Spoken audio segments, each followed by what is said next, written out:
Vice-Chancellor, distinguished guests, and mostly friends and colleagues, good morning. I'm Michael Parkinson, and my role at the university is to link the university to the city region and the city. So it's with great pleasure I welcome you on behalf of the Vice-Chancellor, Professor J.M. Dannett-Beer, and the Metro Mayor of Liverpool City Region, Steve Rotherham, to this conference which has been organised by a Heseltine Institute. This is a really important topic, and nothing can be more important, I think, than devolution, Metro Mayors, Liverpool City Region. It's an important topic. It's an important place. Liverpool, off its knees from this extraordinary renaissance, if incomplete, in the last 30 years, taking place in now the Royal Albert Dock, Liverpool. What an extraordinary transformation acknowledgement. We have a terrific set of important speakers, and you indeed are an important audience. I mean, this is a very high-powered, large audience, and many thanks for coming and no one letting us down. That's very, very good of you. And it's an important day. It's Independence Day, and at last, England won on penalties. So this is the primary purpose of the day, to celebrate that. The rest is an absolute bonus. Okay. Two duties as chair. We're not expecting a fire alarm exercise this morning, so if the alarm goes, please stand and leave quietly. Exits at the front and the rear. Go down the stairs and don't use the lift. And secondly, it is a long morning. There is no break because you're all very busy, but toilets are outside there, so as and when, over to you. 4 questions really, very technical questions. What, why, who, and how? The what, the university is committed to civic engagement, and we are committed to leading the public debate about the future of the Liverpool City region. And so we were delighted when this idea emerged in conversation with the VC and the mayor to hold this event. We want to see how devolution has gone nationally in an independent, honest, self-aware way. And we want to know in particular how Liverpool City Region, the Metro Mayor Combined Authority, how well they have done, what they've achieved in the first year they've been in office. I think it's an important opportunity for us to showcase what Liverpool is doing and to promote it and to lead the national debate about the developments of city regions. Just so I should say, we have colleagues in the BBC and the FT in and out today, so all of this is on the record, so as and when you speak and ask questions, just bear that in mind. We all want devolution, we all need devolution to work. And it's entirely obvious we've already achieved a great deal. We've created new systems, we've put in capacity, we've made plans, we had priorities, we've formed relationships, we're doing projects. But here as elsewhere, there's much more to do. We'll hear more about that today. Why does it matter? You know, cities drive national and European economies. They're not basket cases. We need cities to succeed if the national economy is going to succeed. Agglomeration and urban assets are critical to a modern national economy. Finance, innovation, politics, eds, meds, culture, regeneration, all the things that matter in the global world are what we do. And the UK is trying to catch up with that global trend. We are moving slowly from the most centralized society and economy in Western Europe to a decentralized system. Localism, rebalancing the economy, LEPs, elected city mayors, city deals, regional growth funds, you've heard it all, Northern Powerhouse, and now we have devolution with powers and resources, combined authorities, and metro mayors. More to be done on fiscal devolution, but an important movement. The cast of characters changed the government. It's very important that we maintain the faith, even if there are changes of government, because we do this because it's the right thing for our place and the economy, not because someone in Westminster thought it would be a good idea.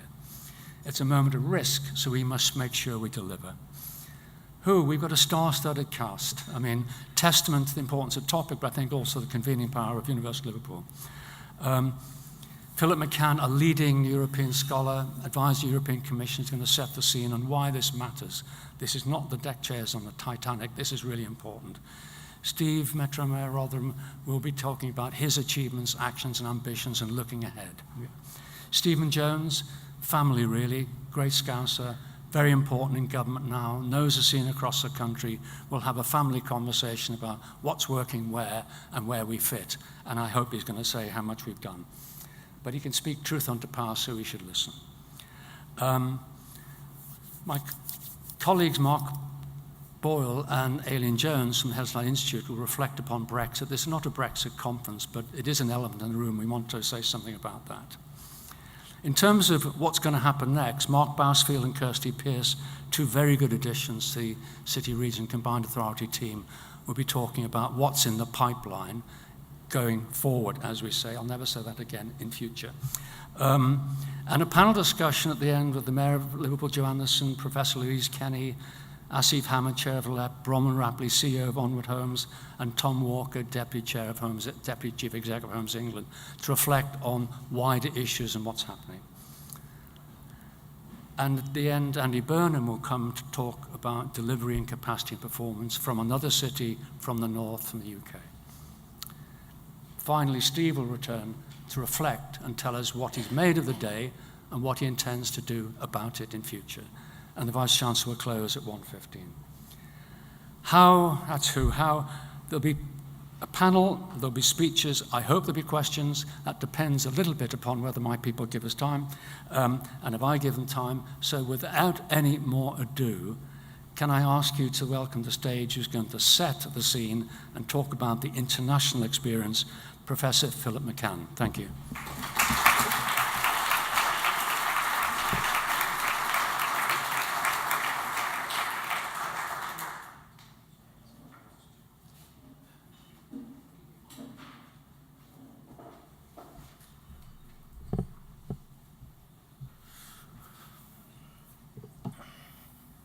Well, thank you very much, Michael. Thank you for inviting me here. It's an honor to come and speak on these issues, which I regard as extremely important, and I know all of us here do.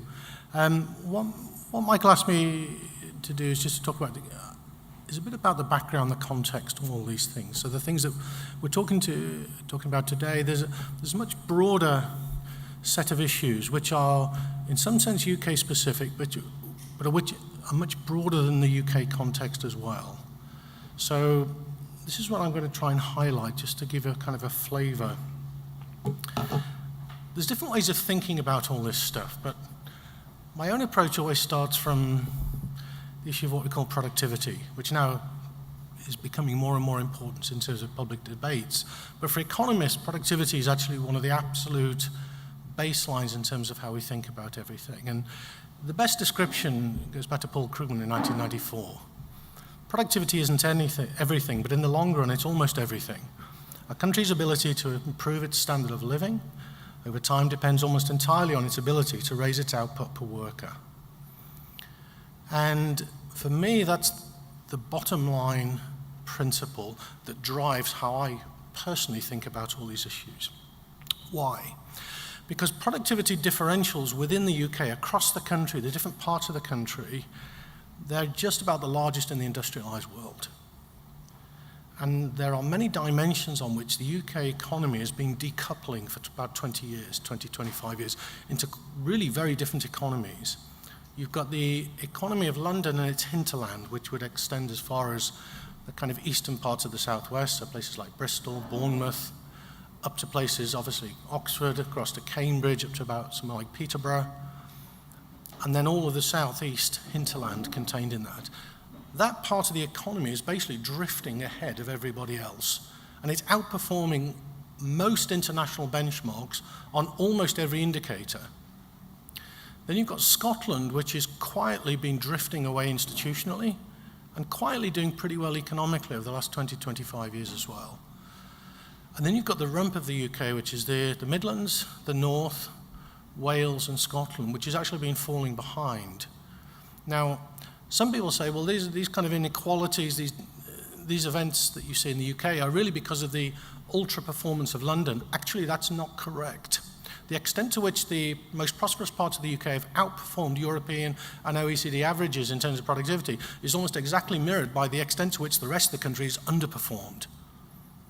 So what you've got is a dislocation and a decoupling of the country into certainly two different countries, and in many ways three. And I mean, the kind of things I just will repeat. About half the population, 47% of the UK population today, live in areas which are no more prosperous than the poorer parts of the former East Germany. No more prosperous than many parts of Poland, and less prosperous than many parts of the Czech Republic and Slovakia. Less prosperous than Mississippi and Virginia, the least prosperous parts of the United States. I remember the last presidential election in the US, there was I think one of the television channels had a feature where they were going around West Virginia interviewing people because it's such a poor place. And all I could think was it's richer than the whole half of the UK. So this is the reality. This is the background in terms of productivity issues. And today, at the small area level, the OECD TL3 areas, which are populations of approximately 500,000, so not that small, productivity variations today in the UK are as big as the whole of the Eurozone. One of the arguments against the euro is what we call the optimal currency area argument, that basically you don't want to integrate within a single currency system economies which are too different. I repeat, the productivity differentials today in the UK are as big as the whole of the Eurozone. There's no industrialized country in the world that looks like us in terms of this partitioning of the country. Now, within that, there's a separate twist that in a standard kind of textbook model, cities outperform non-urban areas, rural areas, small town areas, small market areas. Cities should and do outperform in terms of productivity because the scale advantages of cities, what we call agglomeration effects. And therefore, that also drives wage incomes. So in cities, what you should see are higher wages and incomes than in areas which are non-urban and rural. The strange thing is the UK doesn't look like that. Of course, you've got London and its hinterland, which is a productivity superstar, but UK cities in the Midlands of the north of England, actually that's not been their experience over the last 40 years. Many of the cities in the Midlands and the north of England actually have productivity levels lower than their hinterlands. There's about 6 cities where that's true. So their productivity levels in absolute terms are actually lower than the areas around them, their own regions. And none of the cities, so commuting areas, metro areas of over 250,000, none of the cities in the Midlands of the north of England, of our large cities, have productivity levels which are greater than the UK average. So the kind of discussions that politicians often relate to, or the kind of things you see in magazines, kind of public magazines, newspapers and so on, many of them are just wholly inaccurate because, of course, the journalists don't spend a lot of time studying detailed data from the OECD or the World Bank. But this is the reality. So what we see is that our cities in the past, the recent past being the last 3 or 4 decades, have not been performing to the levels that we would expect or in the ways that we would expect on the basis of other countries. And it's also meant that our cities are much more vulnerable to shocks. We saw this after the global financial crisis. The vast majority of the shock effects in the UK were in cities. Again, cities outside of the greater southeast. There's been a lack of resilience, a vulnerability. So you have growth spurts followed by stalling or downward shocks, moving backwards, in contrast to the most prosperous parts of the country, which had a blip after the crisis and then carried on growing as though things hadn't really happened. So in economic terms, there's an urgent need to change this reality. And so part of this is an economic rationale. Why are we interested in, why are we talking about these things?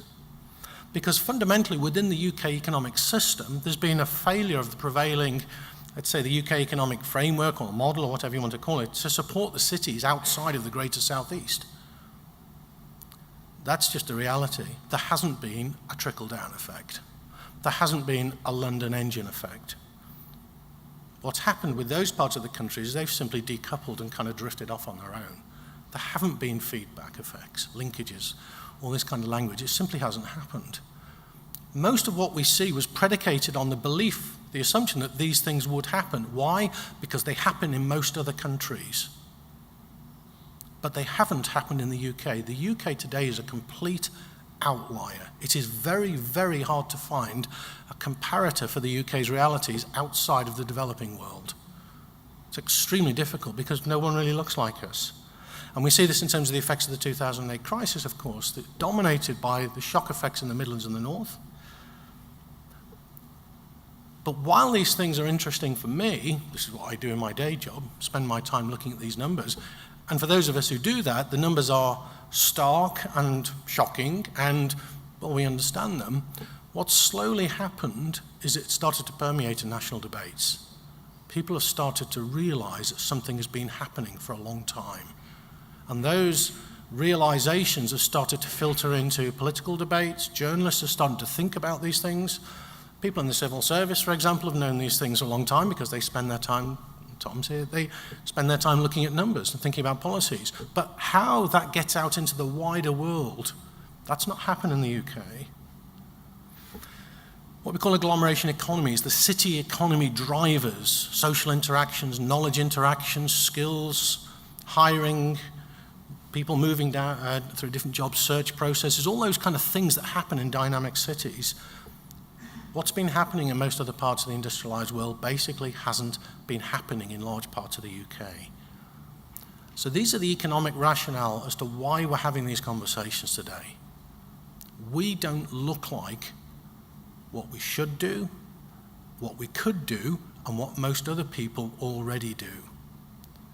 That's the big problem. And behind the scenes, people in government, I'm talking about the civil service because those are the people I talk to, they know this stuff. They're working, these transverse teams, so yeah, Tom, you're here, you've been part of these teams, are working behind the scenes all the time to think about how we're going to address these issues. What levers do we need? What buttons can we press? And this brings us to the link between economic arguments and governance arguments. So we have an economic rationale for talking about these things, why this is critical, looking at international comparisons where we are, and it brings us naturally to the governance rationale. Because as Michael just said, we are, well, you said the most top-down centralized in terms of governance system in Western Europe. It's actually in the OECD. It's in the industrialized world. The UK is the most centralized, top-down and space-blind governance system in the industrialized world.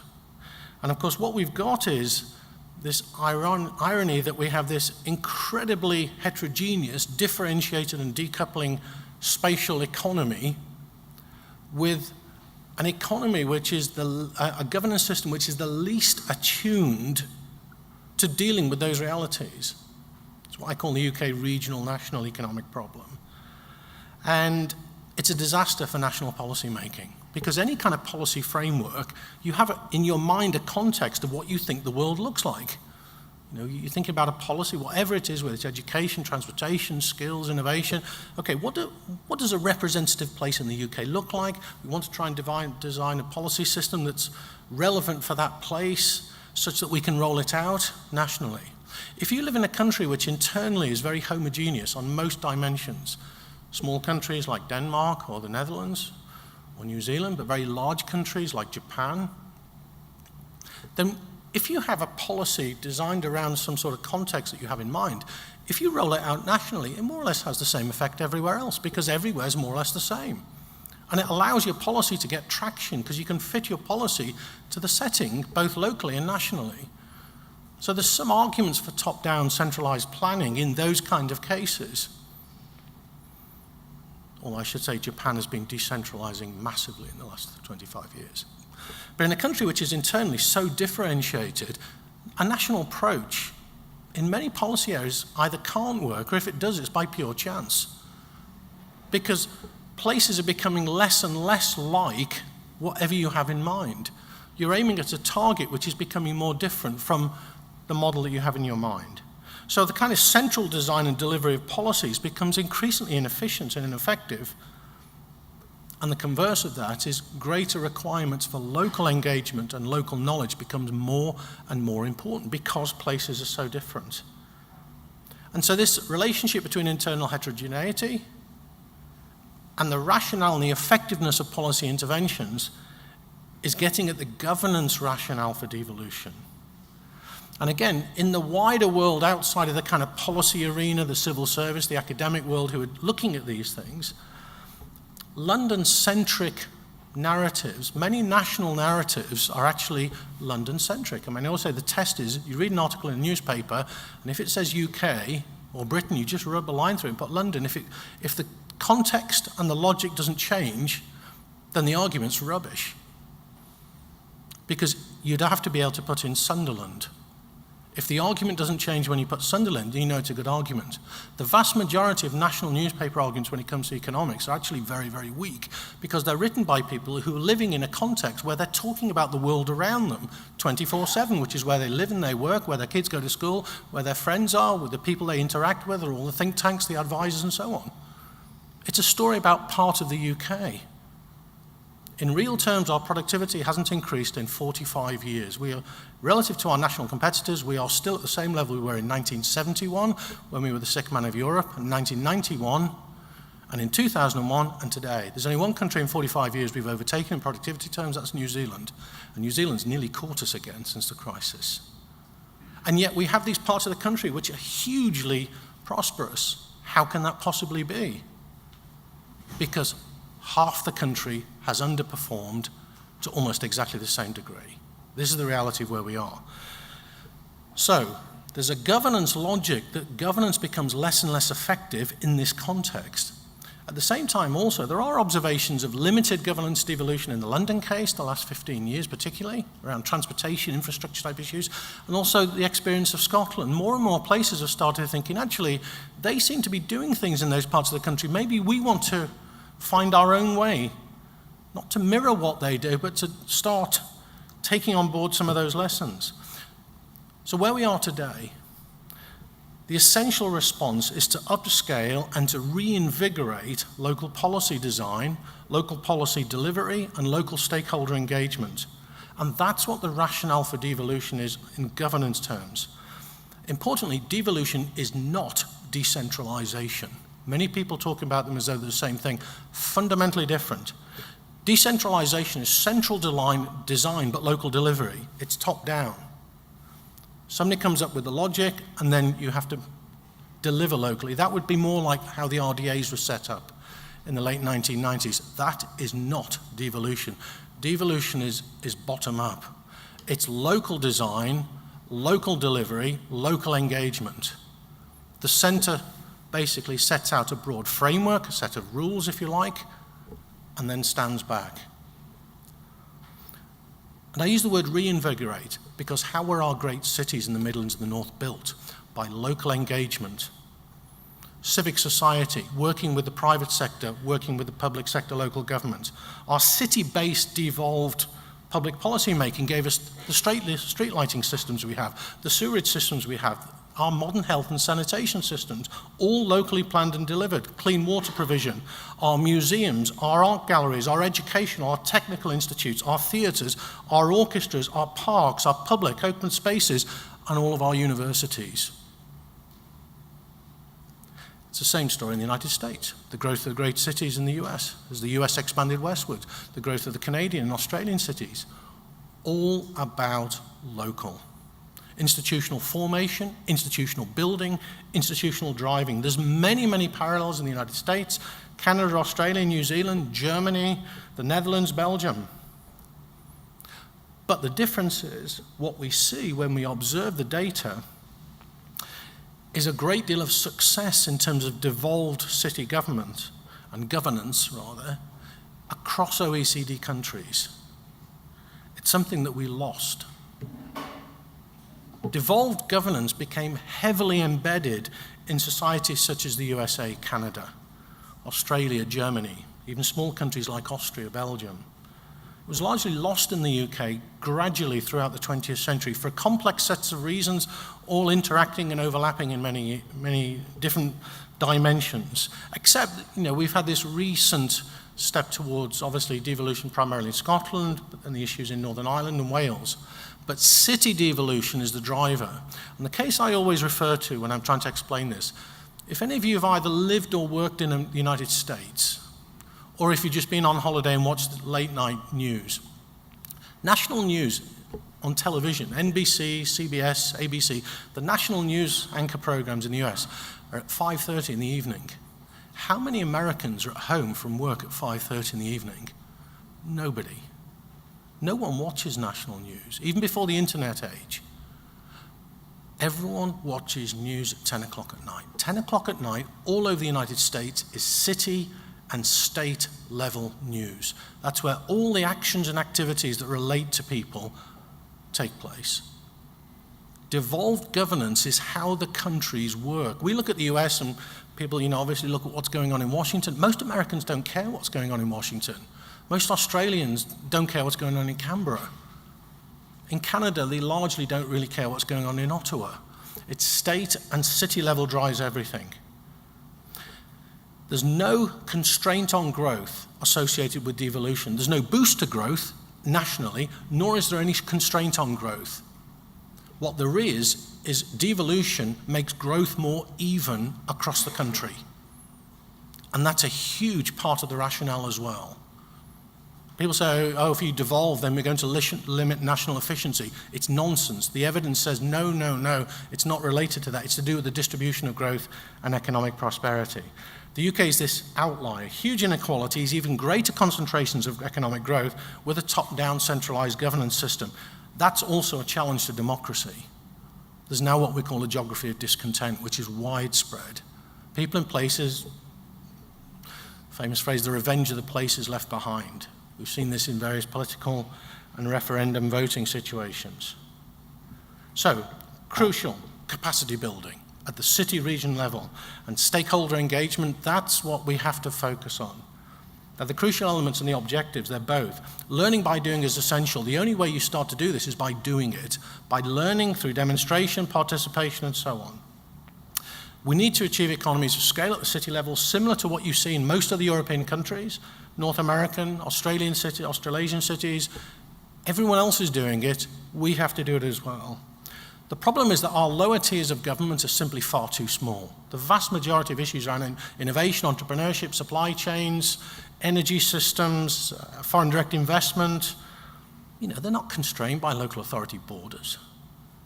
That's the whole reason, the logic behind combined authorities coming together to try and make decisions at a level that makes sense, what we call functional urban economic areas, the big picture including commuting patterns. At the same time, the upper tiers of government in the UK are simply far too distant to be meaningful and effective. They don't have the knowledge, this local knowledge I'm talking about, they simply don't have that. They have a lot of very skilled people, but they don't have the local networks, the local knowledge to mobilize anybody. And so the city region governance logic that we're moving towards, it's consistent with many other countries. But we need to build up these city region networks of collaboration and devolved decision making within cities, so across all sectors of society. Civil society is critical, private sector engagement absolutely essential, all working in line, in tandem, in harmony, in parallel with the public sector decision makers, and also institutions, we often call them anchor institutions, such as the universities. And it has to be long term. It can't be framed by electoral cycles, either locally or nationally, because otherwise the private sector is not going to get involved and civil society will give up. It has to be medium and long term all the time. And then we've got all these other actors to get involved, the local enterprise partnerships. We've got a lot going on, the Northern Powerhouse and the Midlands Engine. These things are starting. Some of these are embryonic, they're at different phases. The critical thing is to keep these going, to upscale and to build on them. The local industrial strategies I would regard as more important than the national industrial strategy. If things are going to change, it's going to be at the level of the local industrial strategies. Local finance, local taxation, shared prosperity fund, that's the follow-up to what would have been the cohesion funds. All of these provide opportunities now. There are things that we can do, potentially, that we haven't been able to do before. We need to invest in those knowledge resources, and I give the example, US cities have Federal Reserve institutions, for example. The states all have economic think tanks. We have almost nothing. Our cities have got to rebuild those knowledge. We need data, we need evidence on everything. It has to be locally generated, locally analyzed, and then locally employed, locally used by decision makers. And we can do it because everyone else is doing it. The Germans do this. They have the Länder system, the Fraunhofer systems. This was in the Heseltine report, no stone unturned, the role of the Chambers of Commerce. There's a lot of lessons we can pick up, ways of doing things, bringing data, bringing evidence, so we make the best decisions at the right levels, the right people, in the right networks. And in a heavily urbanized society such as the UK, as far as I'm concerned, there is no plan B. I'll stop there.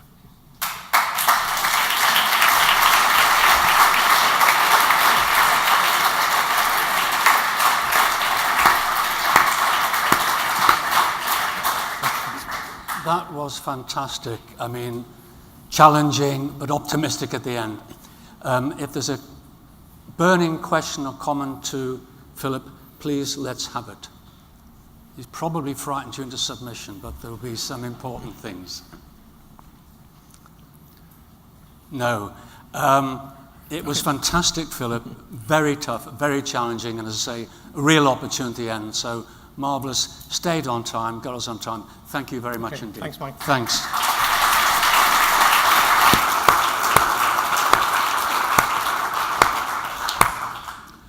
That's marvellous. As I said, normally you'd start with the leading politicians, let them say what they say first. I wanted to set a context for what Steve is about to say, because where Philip has ended up is really making a point about the importance of localism, capacity, delivery, evidence, growing the system, making it perform. And so I think it's a marvellous opportunity, just over 1 year on from our first elected Metro Mayor and Combined Authority, to hear from the Metro Mayor, Steve Rotherham, his thoughts about actions, achievements, and ambitions. And so, can you please welcome to the stage Steve Rotherham? Thank you.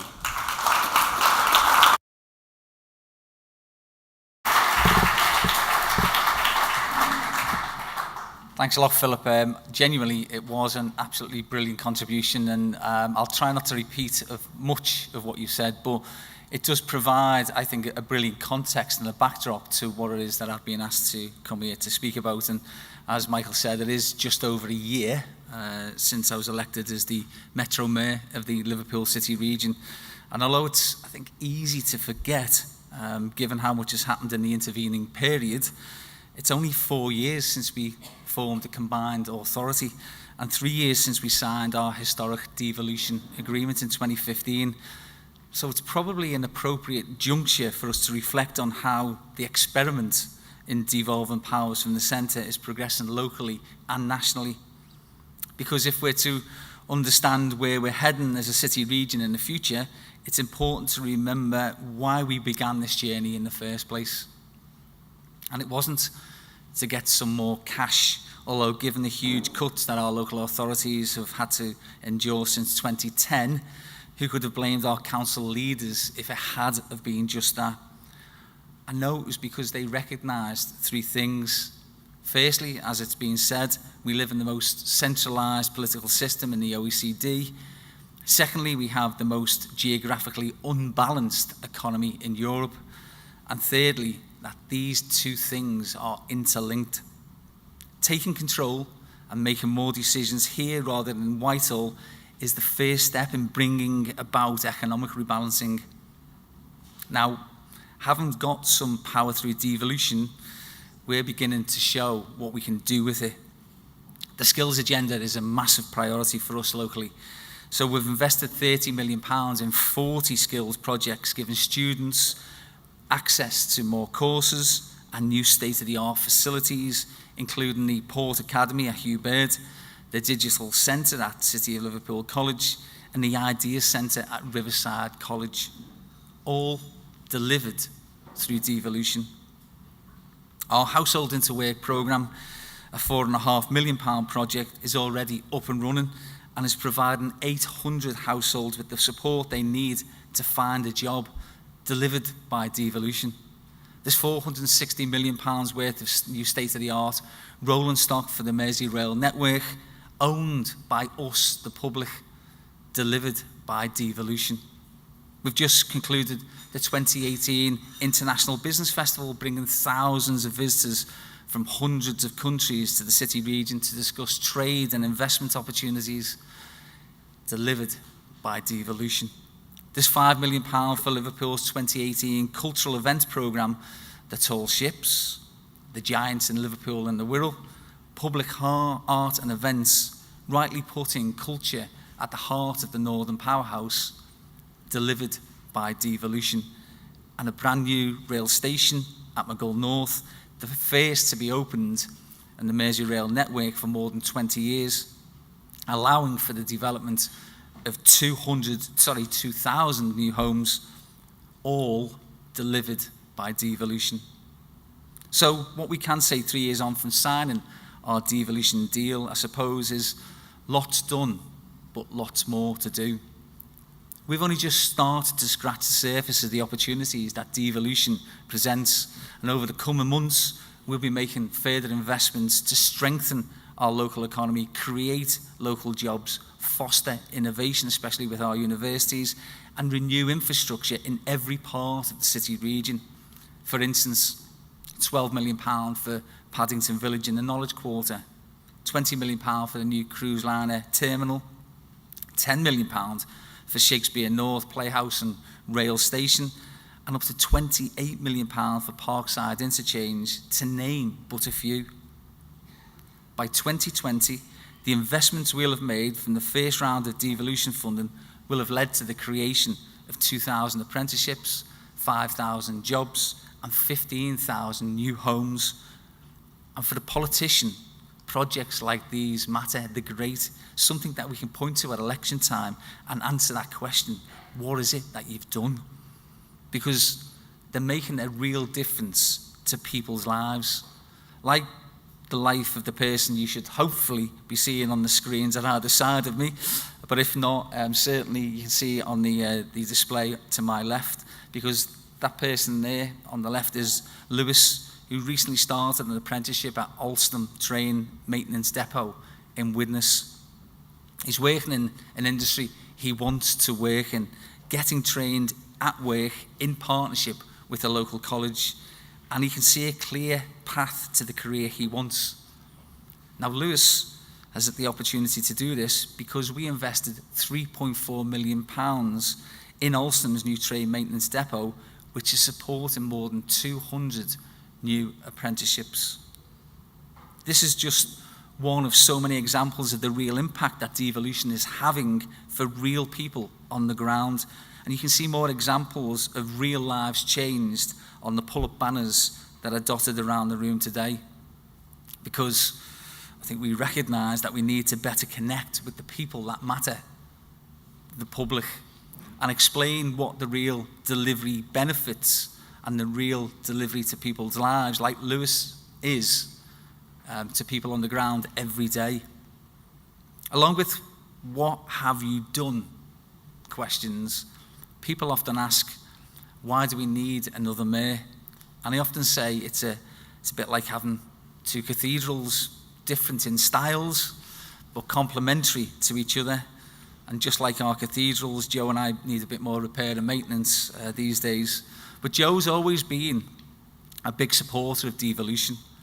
And having the office of a Metro Mayor gives us an added advantage over other areas.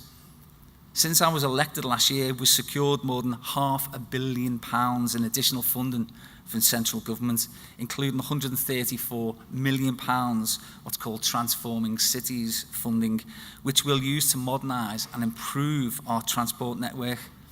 We've got £8 million in extra funding to tackle homelessness and rough sleeping, and a share of £300 million for passive provision to connect Liverpool to the HS2 network, which will also link to Crossrail for the north. Let's be clear, this funding has only been offered because we have a devolution agreement and a Metro Mayor. But it's not just extra funding we get, it's also greater influence. 2 weeks ago, I hosted a summit of England's 7 Metro Mayors and the Mayor of London, and together we accounted for 42% of the country's growth. That makes us a group that's hard to ignore.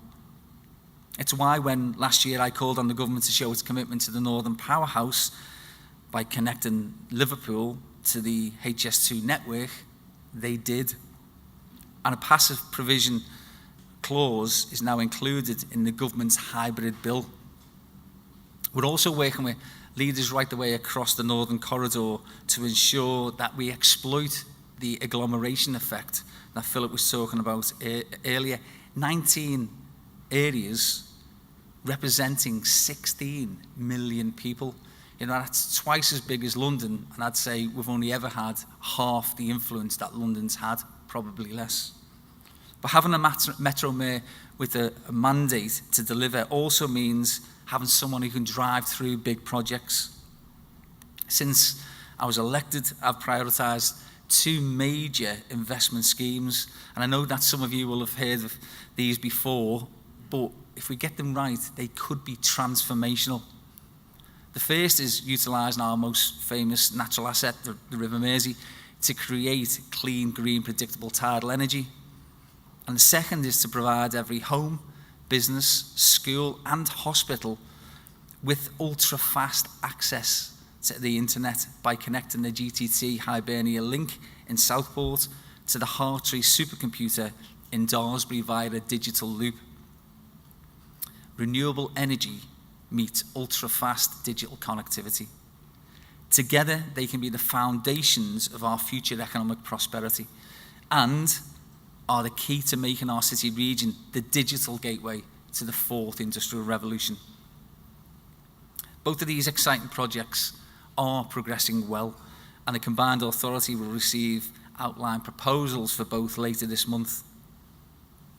Now, of course, I understand people's frustration that some of these things won't happen overnight. I did a radio phone-in, and it was, what are you going to do tomorrow? What have you done today? In fact, some of those projects may not even be finished for the best part of a decade. But just because something isn't instantaneous or doesn't have instantaneous results doesn't mean it isn't worth doing.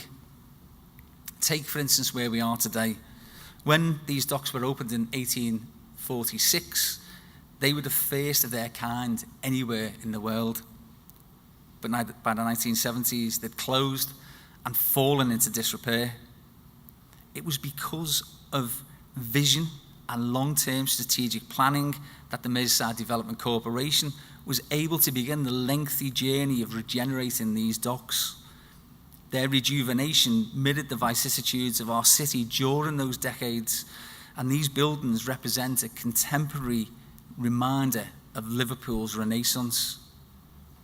And we as a combined authority can take a similar approach, because devolution is both about delivery today, but also about vision of tomorrow. Our current deal is worth £900 million over 30 years, which gives us the opportunity to take that more longer strategic view with the simple aim of becoming a truly global city region once again. Because global city regions are built on the things that attract people to come and want to live there, with well-paid jobs and strong businesses, affordable, high-quality housing, leading schools, colleges and brilliant universities, effective transport that gets people from A to B quickly, and of course, fantastic culture, sport and nightlife. Whilst there are still many challenges, we're also very lucky in our area, and we're building on those strong foundations. Ours is the fastest growing economy outside of London, and our workforce, despite what Philip was saying, locally is one of the most productive of anywhere in the country. And we're ranked as one of the UK's top 4 investment destinations. But of course, we need to go further. And crucially, we must ensure that everybody benefits from the prosperity that our economy produces. There can be no dispute that Liverpool city centre is the economic engine room of the entire city region, with a truly global brand and a rich culture and history. So we will continue to support its development with strategic investments like those we're making to support the Knowledge Quarter and the new cruise liner facility. But just as we must help our city to succeed, we must also ensure that every part of our region thrives as well. When I stood for election, I promised that there would be no borough left behind. I meant it then, and I mean it again today. Across our city region, so many of the towns, whether it's Birkenhead or Southport, St Helens or Runcorn, Kirby or Bootle, have untapped potential. But as the Heseltine Institute's own Agenda for the Liverpool City Region report identified, With the rise of online shopping and changing consumer habits, our high streets need to change in order just to survive. So today, I'm delighted to announce the formation of a new City Region Town Centre Commission, and the Commission will work with our local authorities to produce long-term investment plans for how each area's town centre can thrive over the next 20 years.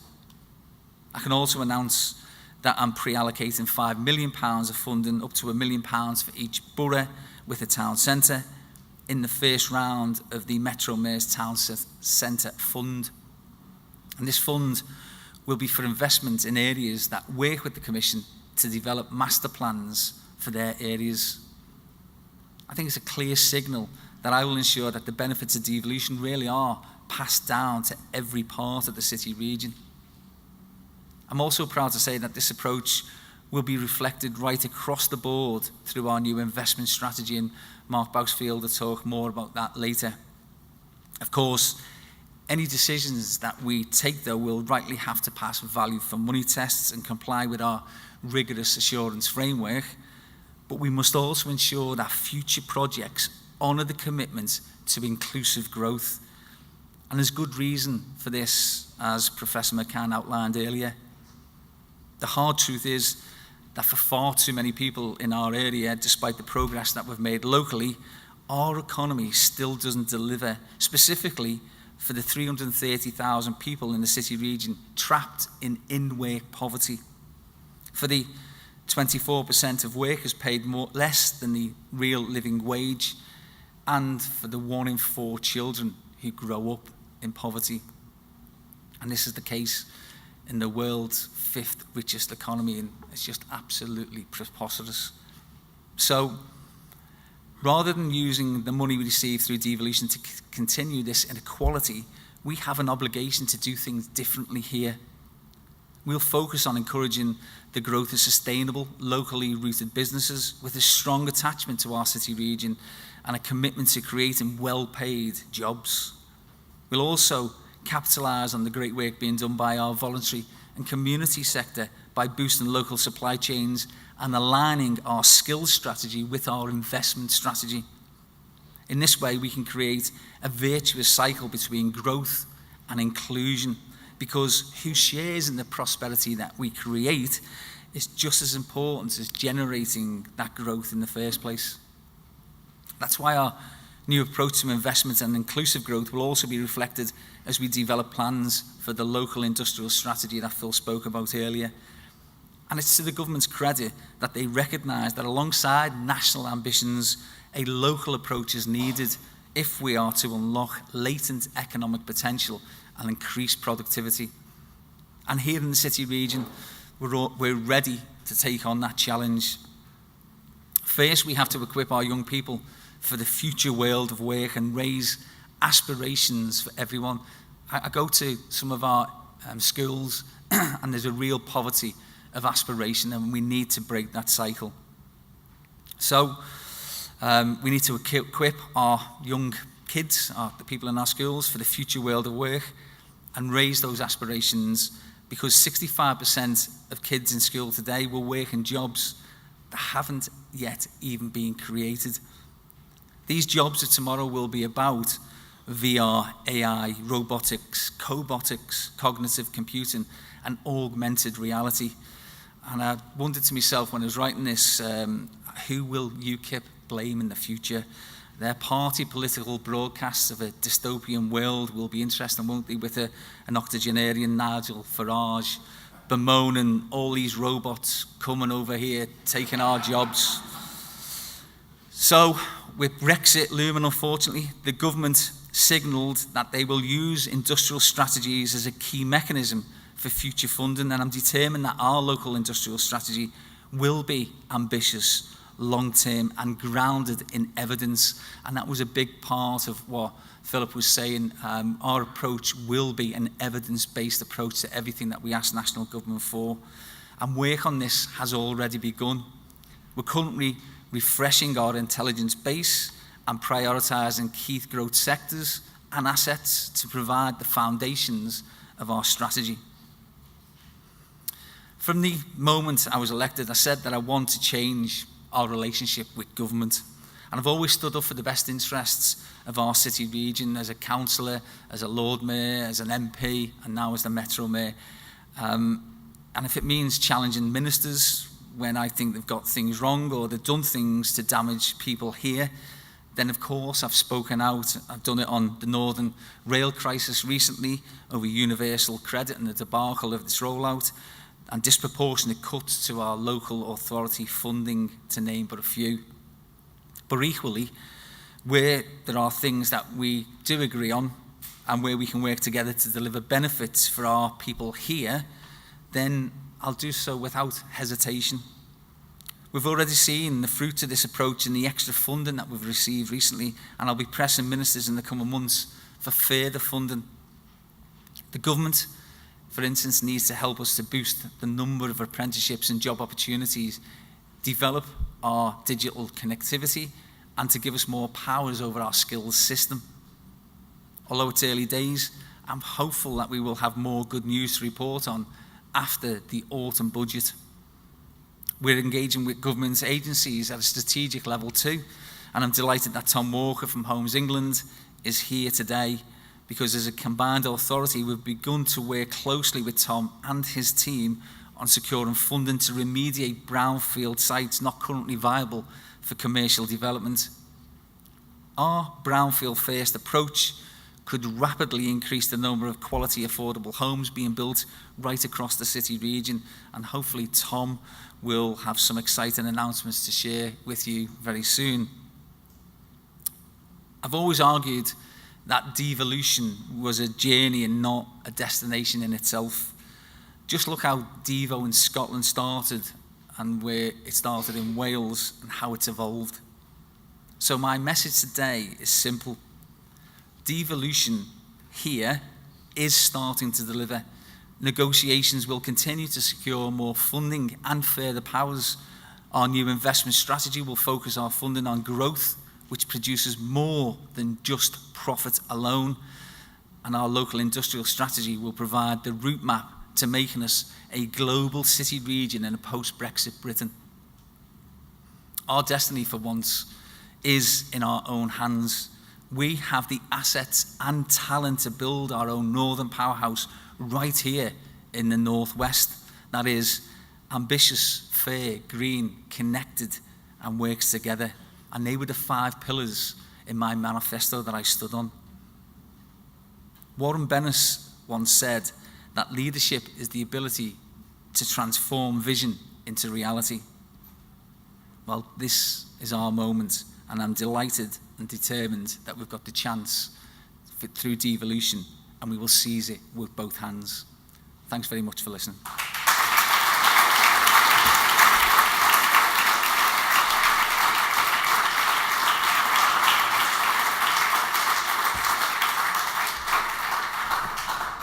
I must say that was absolutely brilliant, Steve.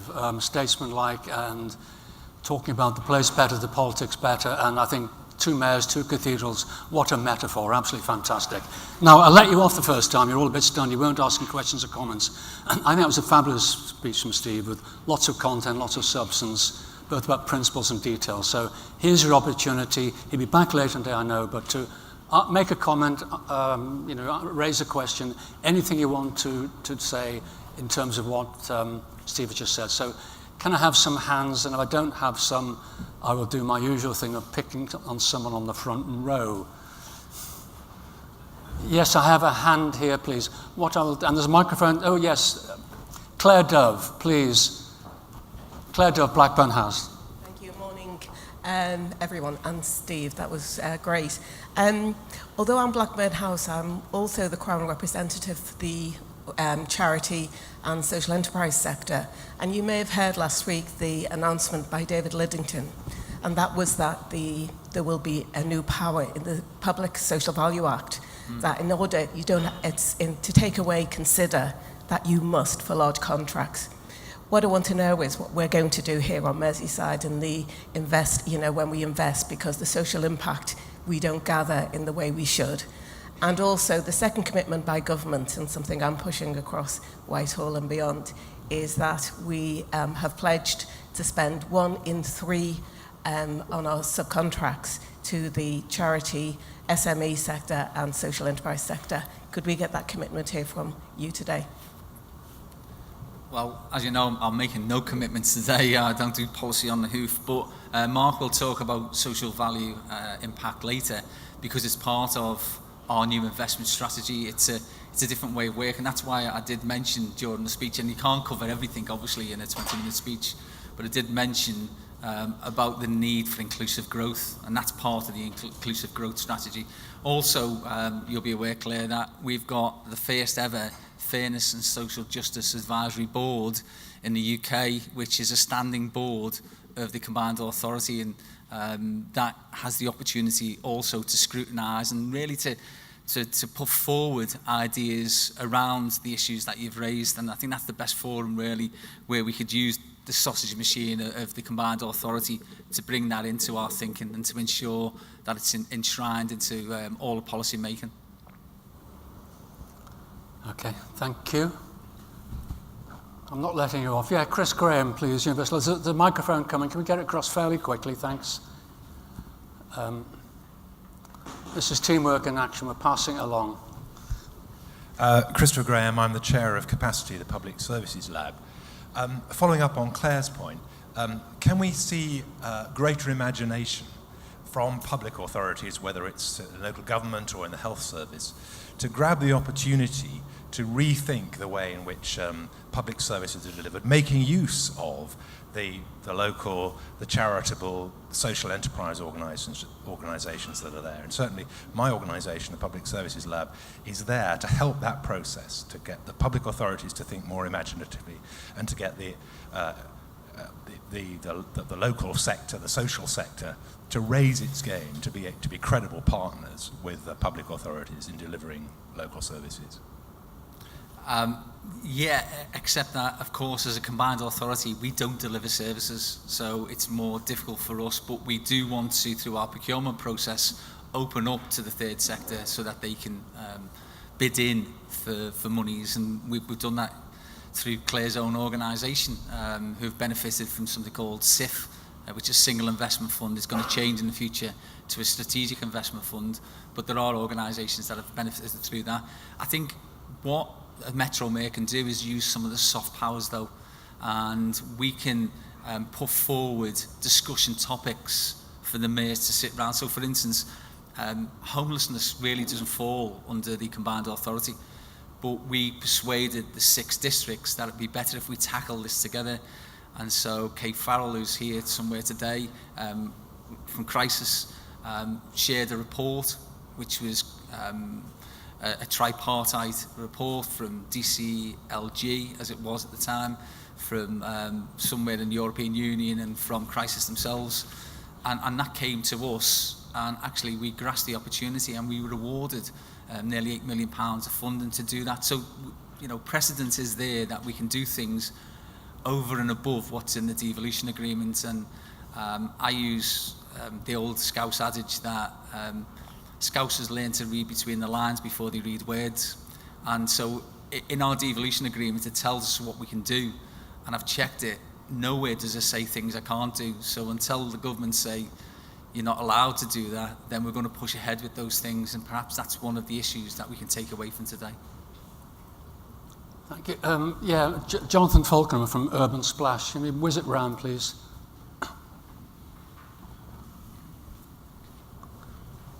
I think I've just got a question about budget, Steve, because the scale of the opportunity is absolutely huge.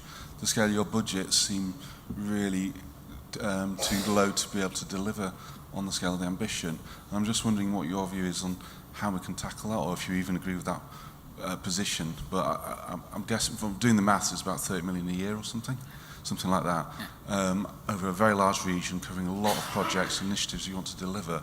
That doesn't seem to me anywhere near enough to deliver on the ambition.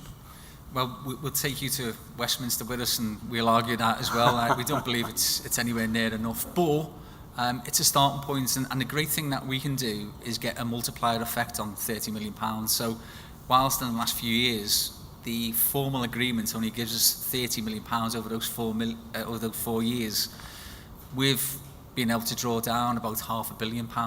So we're using it to access funding that previously we didn't used to bid in for, and that's what we need to do. We've now got capacity. I hate using Manchester as a comparator, but look, Manchester was successful because they had a pipeline of projects that when the government had some money, they went, yeah, we've got one of those, and it was nearly ready. We've never really done that, so we're developing oven-ready projects now on digital and a whole host of different things for when these pots of money are available, that we can say to government, we've got a chance of bidding in for it.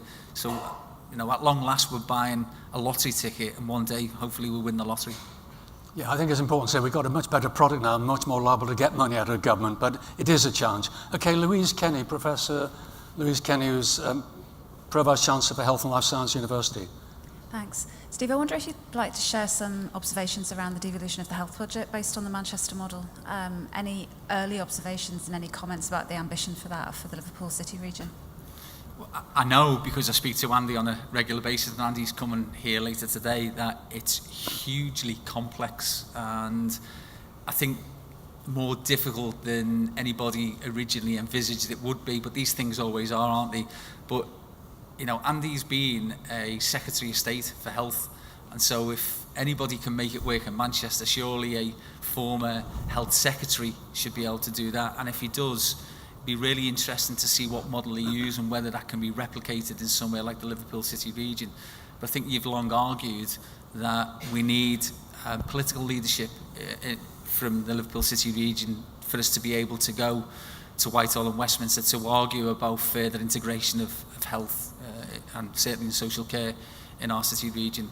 I don't think we're there yet. We're certainly at an embryonic stage of our relationships. It's only been 12 months since we've had a Metro Mayor. It'll take a bit of time, but I'm watching very closely at developments just down the corridor there to see what Andy's producing. Thanks, Steve.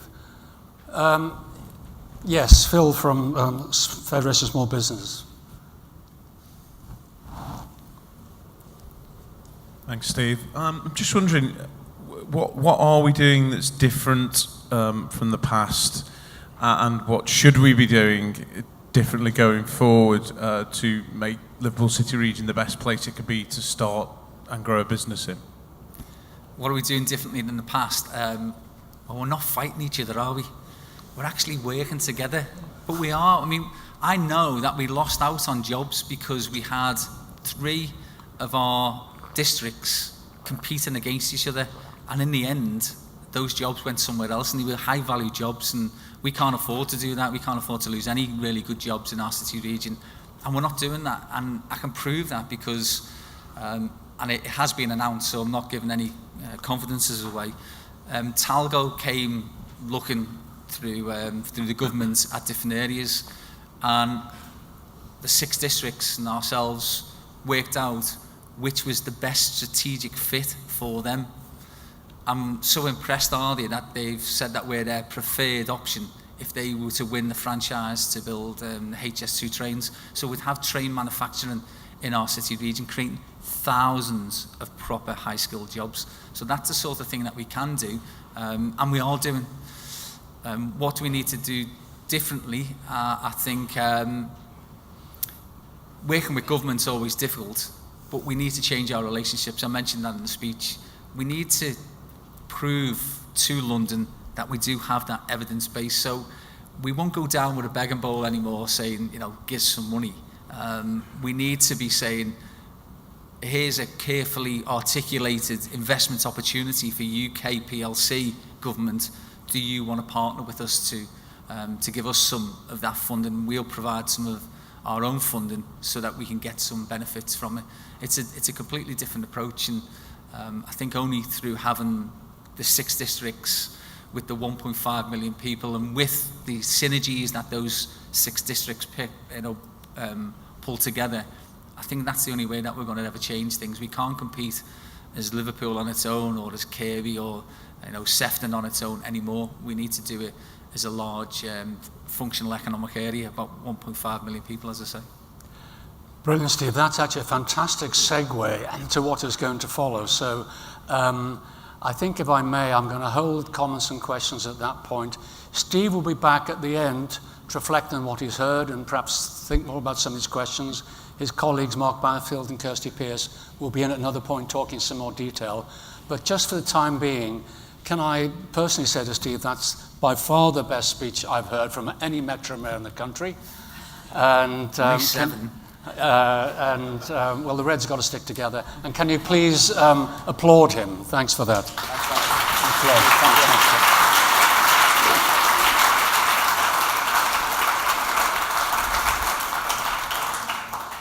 That was really great. I just want to make one practical observation. I said there is no break in the thing. It just struck me there's a panel discussion taking place at 10 to 12, at which the panels will be getting mic'd up. So I'll give you a 2-minute just break where we're not talking all the time. You can't disappear, but otherwise it'll be a long morning.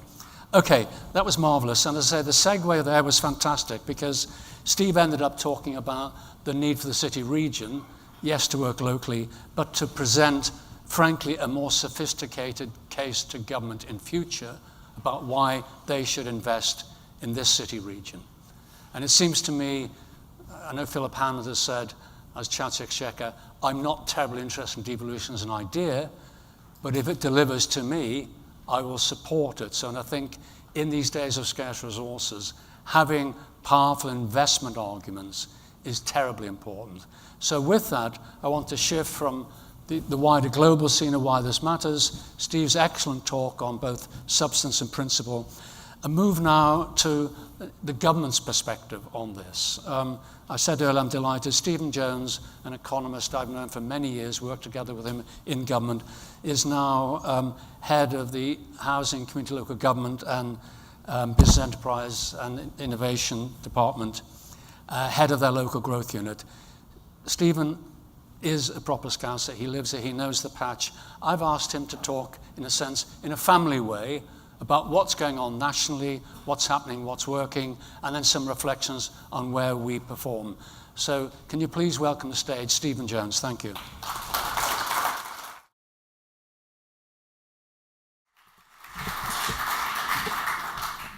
Thank you, Michael. I think if you want as much evidence of what a city region is, being introduced as a great Scouser as a lad from Widnes rather than as a woollyback, I think is probably as good as it could be. I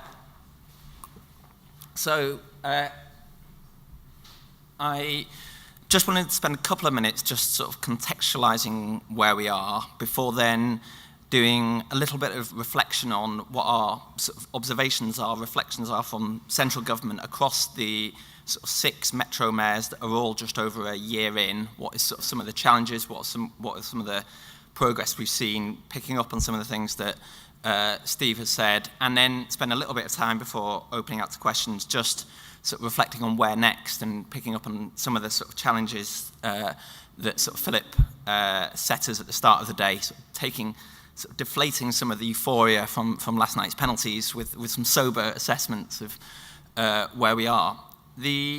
Just in context, I was sort of, Steve made reference to this as well, I was in this room about 3.5 years ago at Michael's invitation at an event just before the 2015 election, talking about sort of devolution. We were, 6 months after the Scotland referendum. George Osborne was doing deals with Howard Bernstein. There was a kind of arms race between the Lib Dems and Conservatives about who could show that they cared more about parts of the country that they were competing in. The Tories won that. The kind of Andrew Adonis, before he'd become a sort of Twitter rage person, was actually leading kind of Labour's position on it. It was a febrile atmosphere in terms of the devolution debate. And the sort of message I gave from a kind of civil service perspective was, be ready for whatever comes in the election. And I think this city region was ready quickly, put in place the plans, came forward with a devolution deal, and sort of in that period of time, we've struck deals, we've passed legislation, we've had an election, and we're already a year in. But we are only a year in. And actually, this is a long-term game. And actually, we really need to kind of give give time to Steve and his team, give time to the other mayors in the country, give time to sort of politicians at Whitehall to get their head around this, and actually really work on an agenda that can work at a local level but can also work at a national level. So in terms of probably 3 reflections that I wanted to talk about, looking across the 6 metropolitan mayors that have been going, I will sort of give Dan Jarvis a little bit more time in Sheffield than a few weeks. I think there's probably 3 things, as I say, that I'd want to pick out. It was a line in one of Philip's slides, but I think it's worth emphasising the kind of real importance of capability and capacity. I know it's classically, the bureaucrat stands up here and says capability is important, but actually we know that across the 6 different parts of the country, different city region areas were at a different stage in the process. Some had been working together for a long time, had built quite sort of strong kind of analytical and kind of strategic functions, had a really good sort of team in place to kind of manage project delivery and programs. Others were pulling that together. I think in terms of in the sort of Liverpool City region context, quite a bit of that first year has been about getting that capability in place. And I think I've just seen in the sort of 6 months I've been in this role and back in the world of regional policy, actually the progress that has been made here has been really valuable. But that it needs to continue going further. And this is where some of the real challenges between the role of the constituent parts, the sort of district councils, and the kind of combined authority to get the balance right, get the resources, get the capability in the places it needs to be. And it isn't easy. And we know around the country, that there are still some challenges. There are challenges here, there is more way to go. But it's so important to get that kind of institutional capability in place to be able to deliver against the vision that Steve set out. And I think it's something that we know that is going in the right direction, but there is more work to be done. The second thing I sort of reflecting on, in the kind of it's sort of the debate of 2013, 2014 in government about sort of devolution, and you had the Centre for Cities talking about pushing quite hard we need to think about a mayoral model. I remember at the time being relatively agnostic as to whether you needed a mayor as opposed to some collective cabinet. I was bought into combined authorities, whether you needed a mayor versus a cabinet, I remember being more agnostic to. I think one of the things I underestimated at that time was the kind of convening power that you get from a single individual. And Steve made some references to this in his speech, the stuff that's not in the devolution deal, the kind of keeping government honest or honest-ish on Northern Rail issues, or the feedback we had from the sort of investor community just to the kind of impact that had in say, some of the property trade conference earlier in the year in Cannes about having someone they could talk to who was an individual who had the kind of span and the scale that actually, was at the sort of size and scale that they were interested in dealing with. And that getting that sort of, having that power, having that sort of ability to be recognised, having, the fact that there is sort of national news outlets turning up to this event is testament to that kind of, that importance of that sort of figurehead role. I think there is more to do to raise the profile of metropolitan mayors with the people who vote for them. I think that looks quite different across the 6, and some of that is the kind of backstory and history of the individuals and how well known they were before. But I think there is more that can be done to actually raise the profile, and I think get that balance right between kind of how is this real for someone on a day-to-day basis? Why is it going to make a difference? Versus actually the equally important, what is the long-term vision, what is the strategy? And you have to do both, and you have to do both in parallel. And we know that from government, that often we will challenge the long-term bit because that's the stuff that will really start tackling the challenges that Philip was recognising. But we also need to be kind of pragmatic and help you keep keep things going, keep the debate lively, and that is something that more work is needed across the patch. I think there is good progress going on here, but I think there are other areas where it is less well established. And then the third sort of observation before kind of turning to sort of where next and some of the kind of policy issues that Philip highlighted is the kind of ongoing challenge of consensus across the metropolitan city region area. I think across the six, the challenges and relationships between a mayor and the leaders of the districts is kind of live. Some of that is accentuated by different political parties and splits between districts being of one colour and mayor being of another.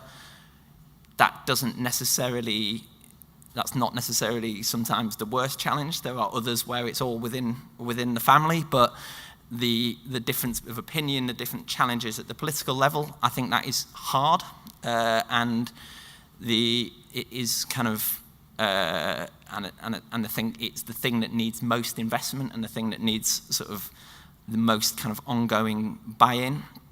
I think the kind of it's hard for the officers and the executive. I think it's probably quite hard to sit there as a sort of in a district authority with suddenly this new body coming along in the combined authority, taking on some responsibilities that you used to think were yours. How do you actually make that work? How do you buy into that progress? I think we need to recognise that challenge for them individually. But I think the kind of reason we were pushing from government so hard this functional economic area was not because, sort of while we love to obsess about travel to work areas and containment rates and other such sort of definitions of what a functional economic area is because actually it makes sense at that level to make the decisions on the policy areas that Philip was highlighting and to take it off and think about where those trade-offs are and where those choices will be. And for the success of a combined authority and a city region, those choices and trade-offs need to be made. Not everywhere in those constituent parts can do everything. I really sort of welcome Steve's announcement today on the sort of high street and town centre work. It's something we are thinking about at a national level. Bill Grimsey announced a independent review this morning, putting forward some recommendations that government will be considering about the sort of role of town centres and high streets.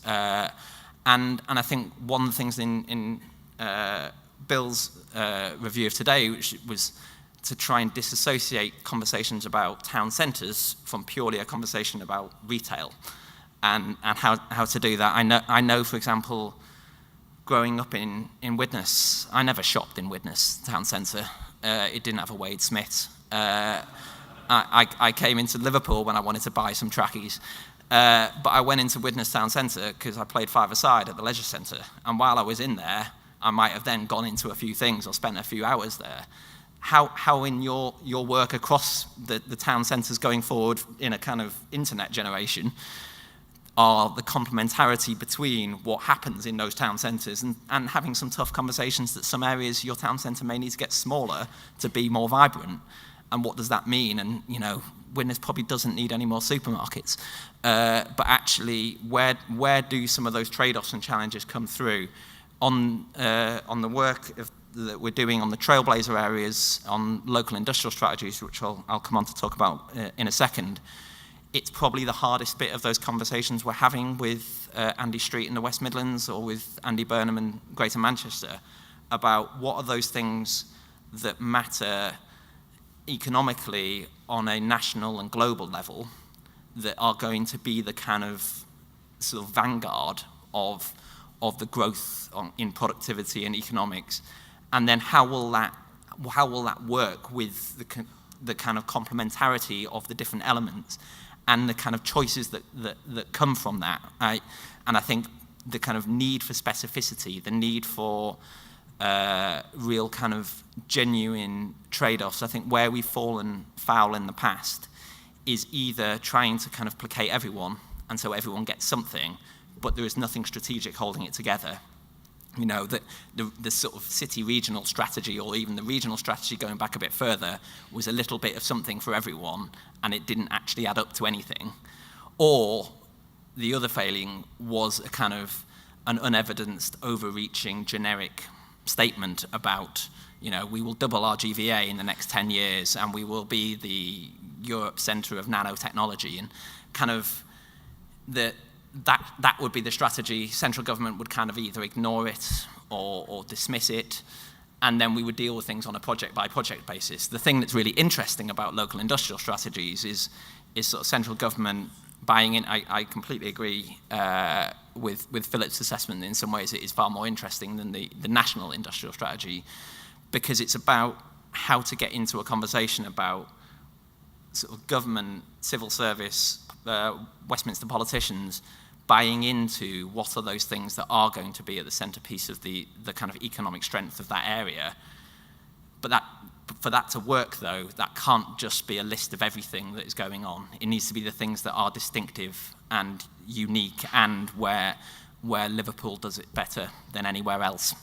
And so that kind of takes me into kind of where next. I think the sort of, Michael, you sort of referred to a Philip Hammond statement on devolution. I think the sort of the big P political desire amongst Westminster politicians for devolution as part of a kind of overarching political strategy isn't quite there in a way that it was a few years ago. That position to try and you know, how does George Osborne try and get the Tories relevant in areas that they weren't that relevant? That agenda isn't quite in the same position as it was a few years ago. I think Brexit has taken the wind out of that somewhat. I think where we are, though, is a recognition. The flip side of that is the reaction to Brexit, and I know we'll come on to reflecting on this later in the day and later in the agenda, of a need and bringing home, as Philip was saying, the reality of twofold. Firstly, just the economic inequalities and differences that exist in the UK economy, and how we will prepare for our sort of post-Brexit economy to deal with those challenges, and how will it play out. And I think, you know, there are many different forecasts that are demonstrating what might happen. You know, some people believe those forecasts, some people dismiss those forecasts. I think what is fairly universal is it is not going to be even everywhere. Something different will happen somewhere, and we need to be ready for that.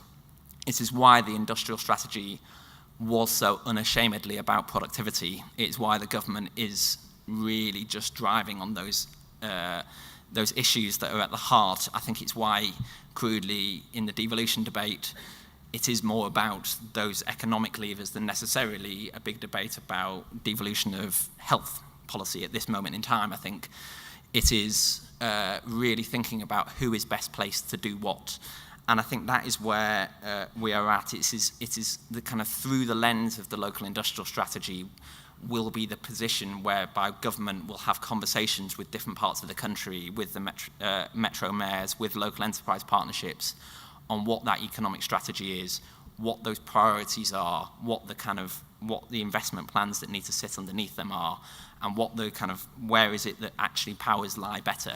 I think one of the sort of just particular challenges, which is very pleasing to see the approach being taken by Frank in the way that he's building his team, is actually the sort of one of my criticisms of devolution where it doesn't work is when power or responsibility is handed to an area and they recruit consultants as a London-based consultancy with people who I can employ cheaper in my office in London to do the work, who are young things, but actually have no understanding of the local area. I think that ability to actually bring that local knowledge and local understanding, and you know, you still need the real strong strength of the evidence base. This can't just be generic, bland statements. It has to be sort of data-driven. It has to be real, kind of have the buy-in of businesses, but it has to have that local intelligence. And I think that is really pleasing to see that those things in play. And whether it is, you know, the fact that we're in the early stages of those conversations and really awaiting the kind of ambitious and really sort of powerful pitch that Steve gives about renewable energy and clean growth, and about digital and sort of AI and robotics. These are things that there are genuine strategic advantages in this part of the world, and we need to make sure that people understand those who have the policy levers on those issues, but B, the evidence is underpinning it. You know, we've seen quite recently with the kind of government's decision on the Swansea tidal lagoon, quite how fundamentally just the numbers didn't quite add up. And actually having the numbers add up is really important. And so actually there's a real agenda that we need to take forward. The final thing I sort of wanted to end on before just opening a bit of time for questions is just on the sort of funding environment. So we have a spending review next year. We don't know when it is next year. It will be the timing will be determined on where Brexit negotiations get to, is my guess. I don't know that, but whether you do a spending review at the same time as exiting the EU or not will be depending on how we are exiting the EU. What we do know is that the fiscal environment will be difficult and remain challenging. The announcement 2 weeks ago on an extra £20 billion a year to the NHS is a huge investment of public spending. You know, 20 billion is combined the budget of the Home Office and all its agencies, the Ministry of Justice and all its agencies, and probably DEFRA as well thrown into the mix. And so that's 20 million that's going to the NHS, which I think, you know, we can have a debate about whether it's deserved. I personally think that is the right move, but that is people's politics. But that will just make the wider fiscal environment challenging. I think where we are in a devolution debate is being able to really make the case, have the evidence, and really argue, is the way that Steve was doing in answer to that question earlier, about being able to, how are you going to leverage further money? How are you going to bring funding and opportunities and powers and levies and flexibilities that exist to bring other investment to bear, whether it's to build great new stadiums further down the river or other such opportunities. But how is both a mixture of central government funding going to be utilising local funding and local flexibilities to really bring forward a powerful pitch? Certainly key to that will be the work that we are doing in government on developing the UK Shared Prosperity Fund that Philip referred to, which is going to be the successor to EU structural funds. We will be consulting later this year on how that will operate and what it will be. But that will be a key moment for the likes of this this city region has a long history of benefiting from EU funding, and we know where we are now is testament to some of that from years gone by. And so actually being ready to kind of make a good, strong, evidence-based pitch on funding is really key, and having a good, strong strategy in the local industrial strategy will see us in there. So that's all I was going to say in terms of context, but happy to kind of open up for questions.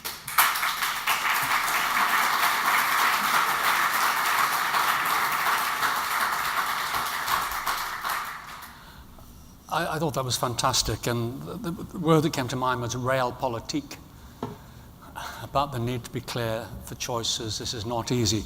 1 year in, he talked about the need for capacity. Secondly, he talked about the need for visibility and leadership and passing the pub test. Are we doing that? Thirdly, he talked about the difficulty but the need for getting consensus within city regions when it comes down to whose ox is being gored.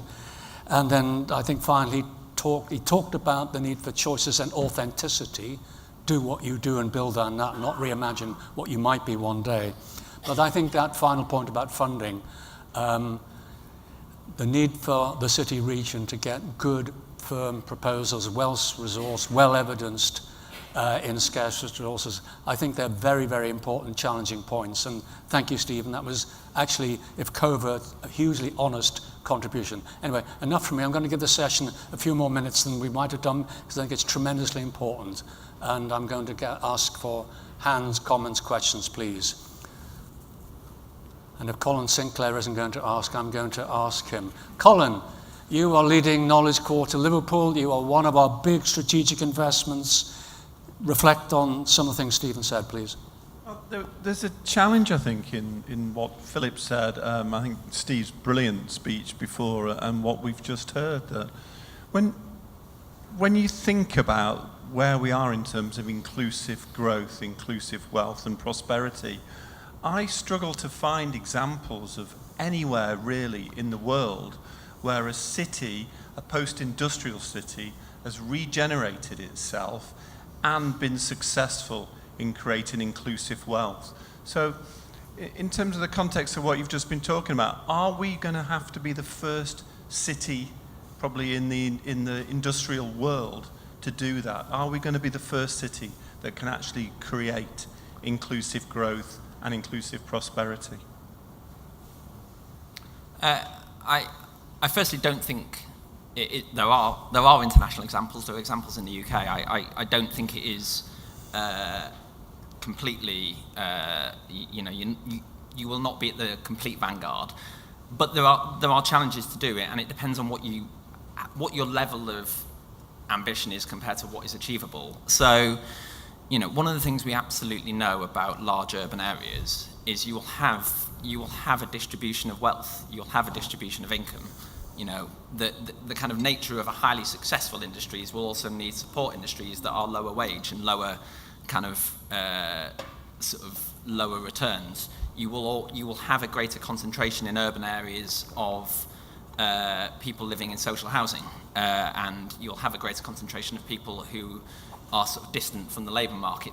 These are things that are common across sort of urban economies across the world. I think where there are things that can be done through interventions focusing very locally and on some of those individuals about providing opportunity, thinking about getting in early, the sort of importance of early years interventions, the importance of schools, so important, the kind of recognition about where successful welfare to work programs are good.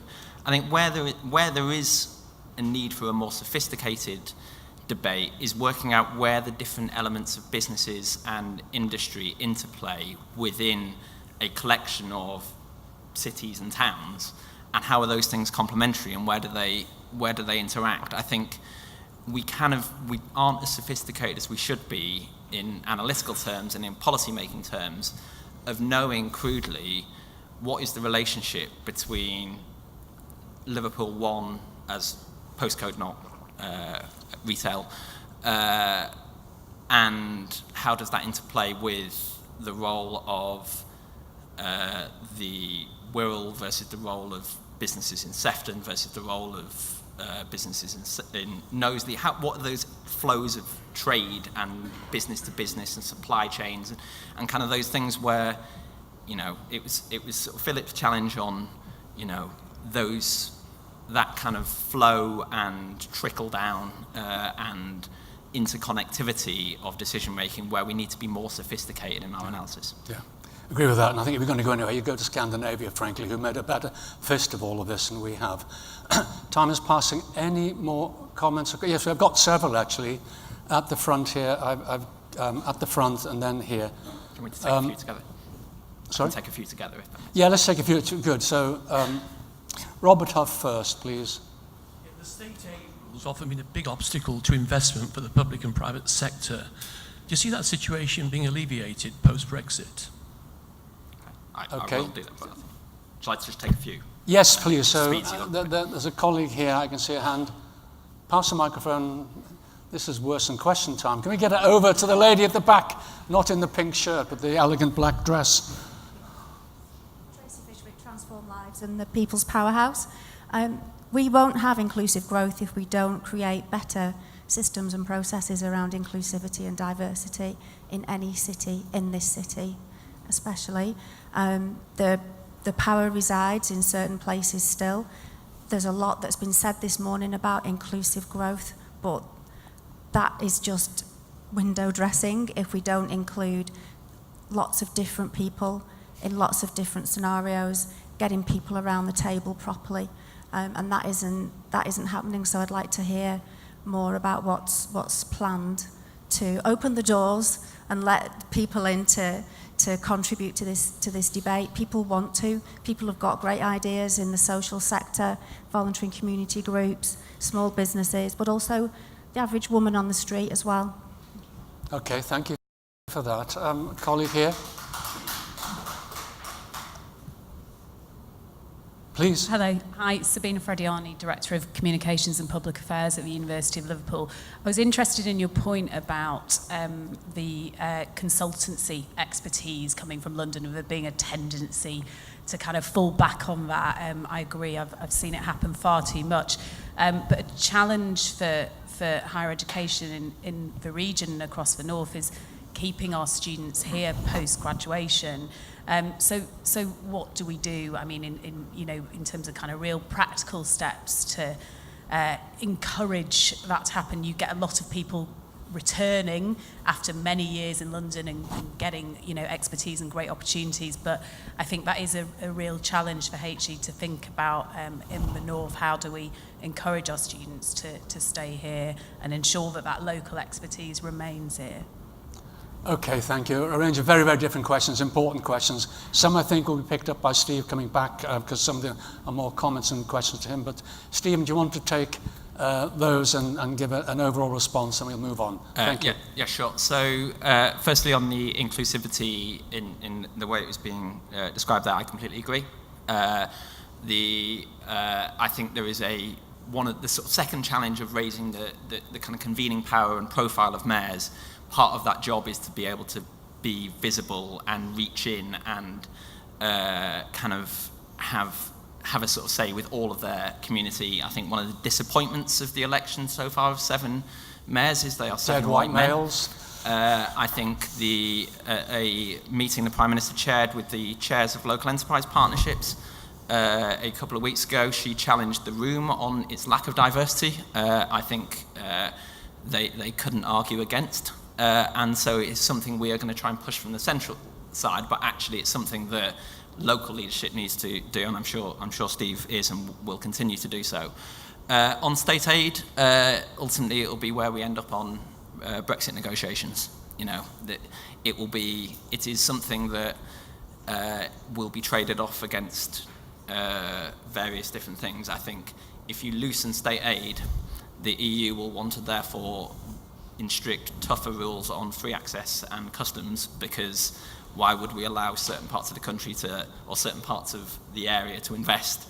And these are just the kind of Brexit trade-offs that we will need to make. There are different perspectives. I won't pass judgment on where we are on the Brexit debate. I'm sure checkers will be hot and lots will go on Friday.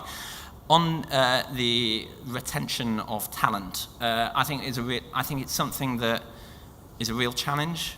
I think there's something where I'd be interested in seeing some innovation and some ideas about how to do it. Absolutely. So one thought, your universities of this city are about to see your second year students disappear off for the summer. Some will stay, some will go back to wherever they're studying before coming back for a third year. If you went to the economics department and the planning department and the sociology department and just said, here's a summer job, stay in the city, work with us on developing our plan for the city. A, you get tapping into talent and brains. B, they might then stay and work here because they've got something on the CV and they like it. So actually, let's be a bit creative about how we can utilise some of that talent and think about what we can do. Brilliant, thank you on that. Without committing, we have senior university colleagues here who have heard that, and I've no doubt they'll be thinking about it. That's been fantastic, Stephen. We've run on a little bit. I think it's absolutely marvellous, very honest, very straightforward, some very powerful messages. Can I ask you to thank Stephen?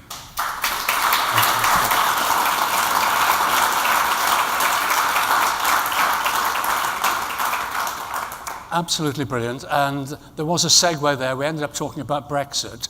And this is not a conference about Brexit, but we thought it would be unwise to not at least have some reflections on what Brexit might mean for our colleagues and our places. So I'm delighted to introduce Professor Mark Boyle, who's Director of the Heseltine Institute, and he'll be joined in due course by Dr. Aileen Jones, who's the Deputy Director of the Heseltine Institute. Brexit is not their primary area of work, but they're very, very graciously agreed to try and put some thoughts about it just to position our debate. So first, Mark, over to you. Thank you, Michael. So the context here is that 2 weeks ago, the EU withdrawal bill received royal assent and became an Act of Parliament. On March 29th, 2019, legally, the UK will leave the European Union. And then de facto, for practical reasons, after a transition period, will properly leave the European Union on January the 1st, 2021. So Michael has asked us to reflect a little bit on this very challenging topic about the impact of this seismic political development on the prospects for our city regions. Our provocation is all clouds or any silver linings. And I guess our starting point is that we think that Brexit is a very high-stakes gamble.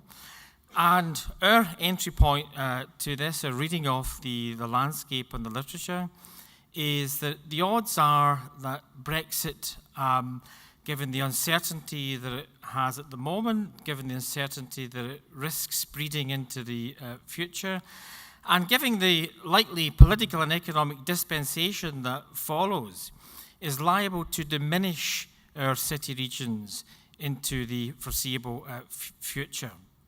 The growth of our city regions that would otherwise occur were it not for Brexit, in our view, would be stronger than will be the case under Brexit. So sadly, we do not see much room or tremendous room for optimism or preferring optimism over a sense of pessimism. Nonetheless, we do think that the impact of Brexit will be affected by what happens next, and in particular the supports which are given by the UK government to city regions to help them navigate through this process. So what happens next matters, and we believe those supports will not happen just in spite of Brexit, but many of them should happen precisely because of Brexit. So what happens next, I suppose, is our focus, and what happens next will affect the extent to which Brexit will impact upon our city regions. We want to talk around three topics. I'll deal with the first and third, and Aileen will talk through the second. And we're titling these topics Clarity Now, Truth Now, and Hope Now. And we see these as three rally calls that will define the what happens next part of the story of Brexit.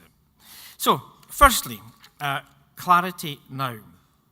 Brexit means Brexit, but what does Brexit mean? Of course, we cannot say for sure what impact Brexit will have on the UK economy, nor how city regions should prepare for Brexit, because at an existential level, it remains the case that we do not know what shape Brexit will take, what substantive form it will develop into. A point which Danny Dyer made much more eloquently than we are permitted to make here today. In our view, there is simply too much contingency for even contingency planners to do their job properly. And you speak to contingency planners who are befuddled by the complexity of the permutations that Brexit may lead to. So where are we at? Well, we're numb to the claim that now is a critical point in the Brexit negotiations. that claim has been made so often in the past 2 years. But truly, now is our moment of destiny. Now is our moment of choice. Having withdrawn from the UK, we are now entering in negotiations with the EU in the final stages of deciding the new relationship that will pertain after Britain leaves practically after the transition period. The UK is in the brink, we are told, of developing a white paper outlining its preferred option. Frustratingly, that paper was to be developed in time for the EU summit in June. We missed that deadline, and as people have alluded to here, there are a high-level meeting at Chequers tonight and tomorrow, and the outcome of that meeting will be of historic significance in the way we move forward from where we are at present. Time is almost out. We are at 5 minutes to midnight. Theresa May has indicated that her red lines will remain. The UK will leave the customs union. It will leave the single market. And it will regain sovereignty over its borders, migration, trade, and law. But she believes, as an exceptional third party, we can secure a novel, bespoke arrangement with the European Union. Essentially, we want to opt out of the European Union, but to retain a comprehensive free trade agreement with the Union. Our close cooperation model, we are told, will be superior to Norway, which some people describe as membership of the single market, but without a vote. The Swiss model, which is a very complex bilateral set of arrangements on a sector-by-sector basis. The Canadian model, which is a comprehensive free trade agreement, but which excludes services, something of real concern to us. And the Turkish model, which would require us to retain our membership of the customs union, something that Theresa May has ruled out. We are led to believe from early reports that we will be pioneering a third-way customs union model. This will resolve the issue of the Northern Ireland border, we are told. It will involve primarily goods. It will involve elevated migration permissions for EU citizens living in the UK, but still the problem of services and free trade in services from early reports remains something of a concern. There are clearly huge issues about the extent to which the EU would accept even this third-way customs union model. The EU is not in a position to offer the UK a deal that is preferential to the deal it offers existing members, for fear that the whole EU project would then unravel as a consequence. The EU treats as indivisible its 4 freedoms, and partial engagement with the single market seems something which is problematic.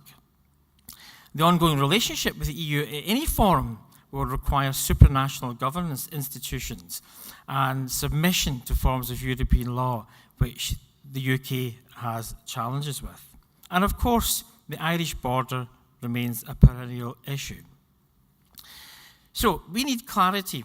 We need clarity now. We are at 5 minutes to midnight. The meeting at Chequers this week is of critical historical importance. And by October, we need to have something in place with the European Union. Otherwise, we will default to a World Trade Organization arrangement and fall off what has been described as a cliff, something which I think no one, Remain or Leave, would like to see happen. I'm going to pass you over now to Aileen, who's going to talk to the theme of truth now.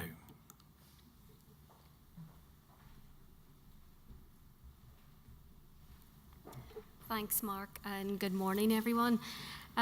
We live in a post-truth era, and more than ever, we need evidence-based public policy, and this is a theme that we've come across this morning. Both the Metro Mayor and Stephen Jones touched on the importance of having an evidence base when we're seeking to influence the direction of government policy, or we're seeking other funding. So what can social science tell us about the likely impact of Brexit? Whether in the end it be a soft Brexit or a hard Brexit, and what impact will Brexit have for city regions? This is what I'm going to focus on in the next few minutes before I hand back to Mark to conclude on our hope for silver linings.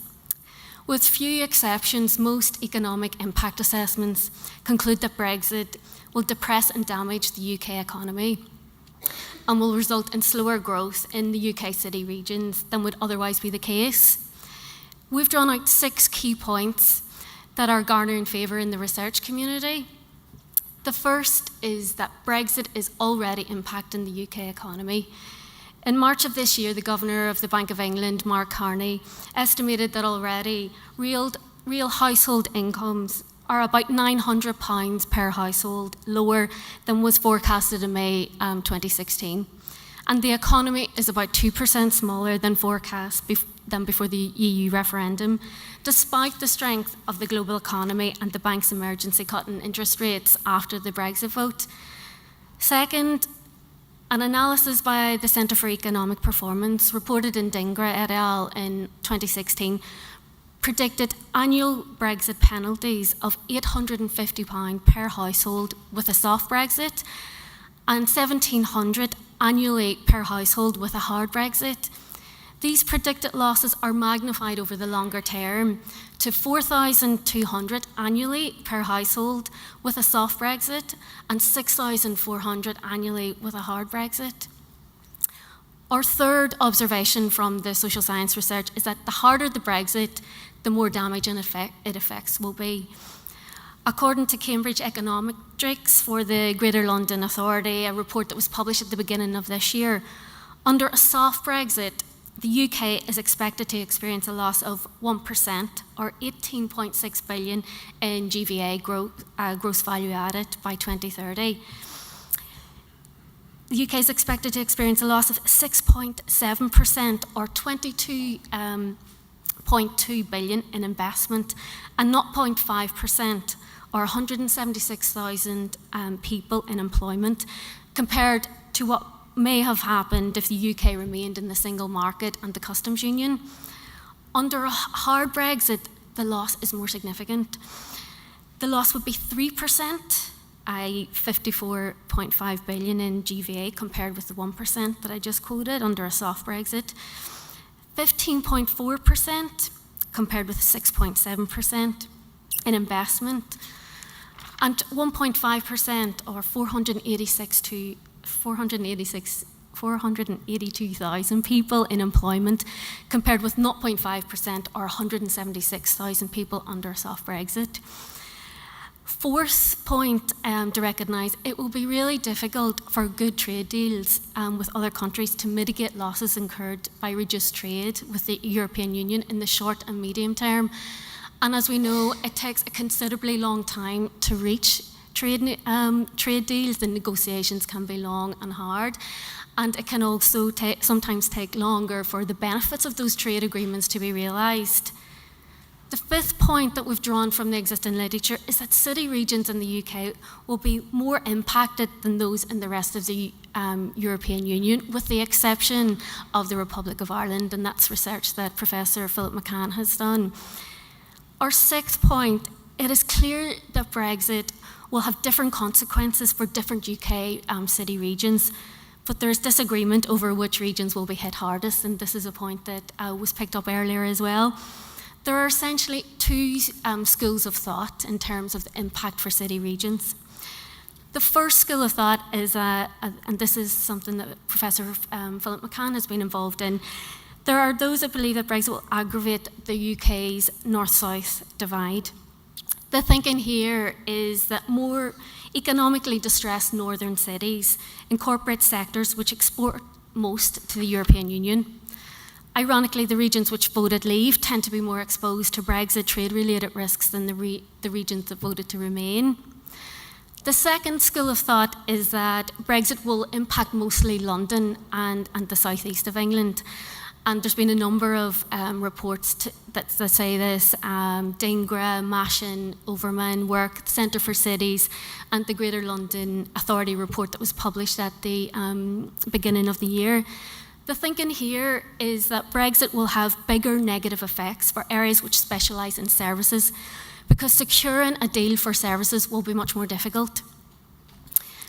More predictably, those expected to be hardest hit voted to remain. But these research projects point to the superior resilience of London and notes that smaller effects are liable to be felt with particular force in northern cities. Also a point that was picked up earlier by Professor McCann on the vulnerabilities of northern city regions. So what is our prognosis in light of this research evidence? City regions need to develop evidence-based responses to Brexit by understanding better how they are differentially exposed to three things. The first is macroeconomic consequences on inflation, on interest rates, on investment, on productivity and exchange rates. Secondly, how are they exposed to the rejecting of and the partial re-engagement with the European Union's four freedoms, so movement of capital, labour, services and goods. And thirdly, what are city regions' exposure to the fruits of the EU structural funds? And this is something that we picked up earlier as well. We know that the Liverpool city region is exposed to the fruits of the structural funds, and it would be interesting to see the detail of the UK Prosperity Fund when they're made available. I'm just going to hand back to Mark now to conclude on our hope for silver linings. Thank you.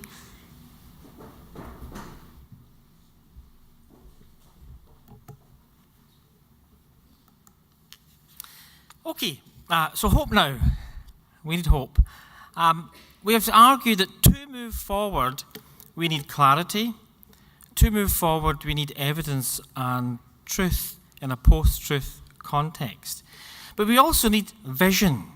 And we wish to conclude by thinking a little bit, very briefly, in ways which resonate strongly with the talks already been had this morning, about the needs of the support apparatus to be put around UK city regions as we move into the post-Brexit era.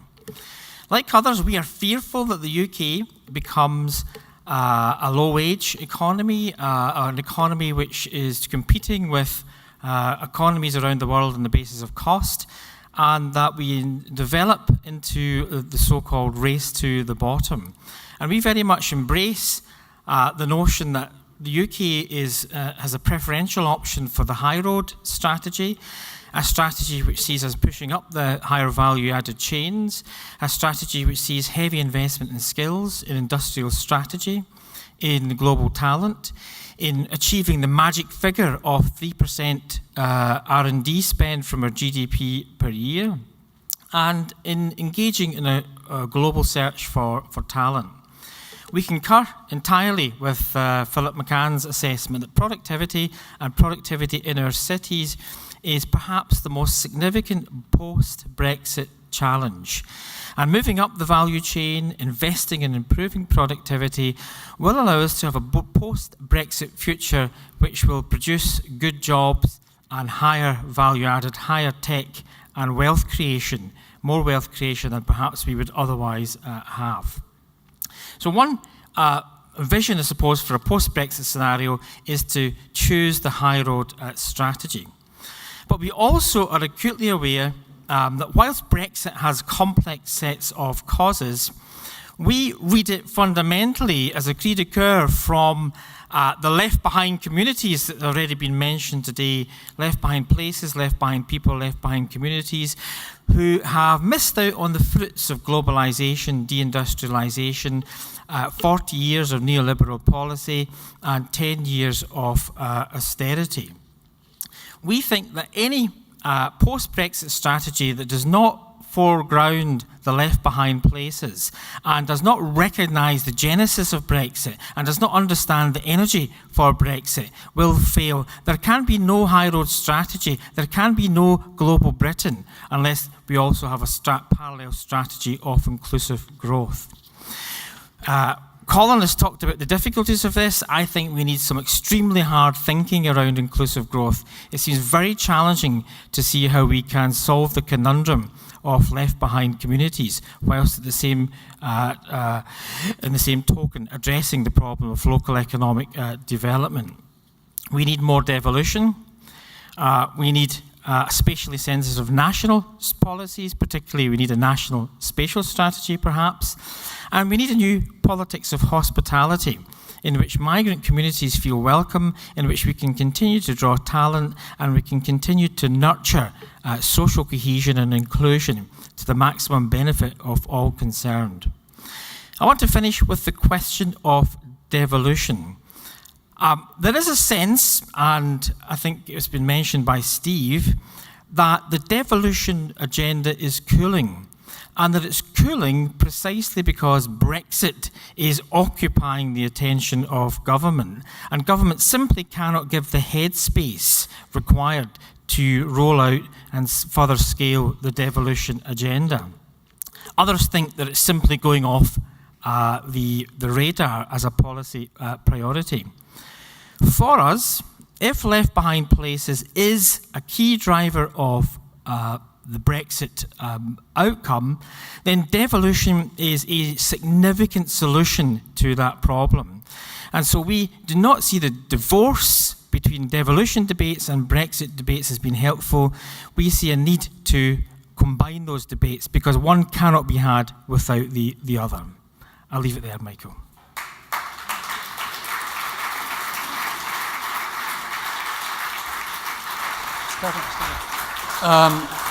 That was brilliant. I mean, the standards kept incredibly high. Marvellous. And the leadership of the Heseltine Institute is clearly in very good hands in the future, so many thanks for that. Comments or questions? I know we're getting... Yes, the colleague at the back, please. We might, as before, we might take one or two just in case. So yes, please, thank you. Thank you, Michael. Jane Kennedy, I'm the Police Commissioner, and I'm one of those rare single elected people who does that pivotal role that Steve is playing for the city region.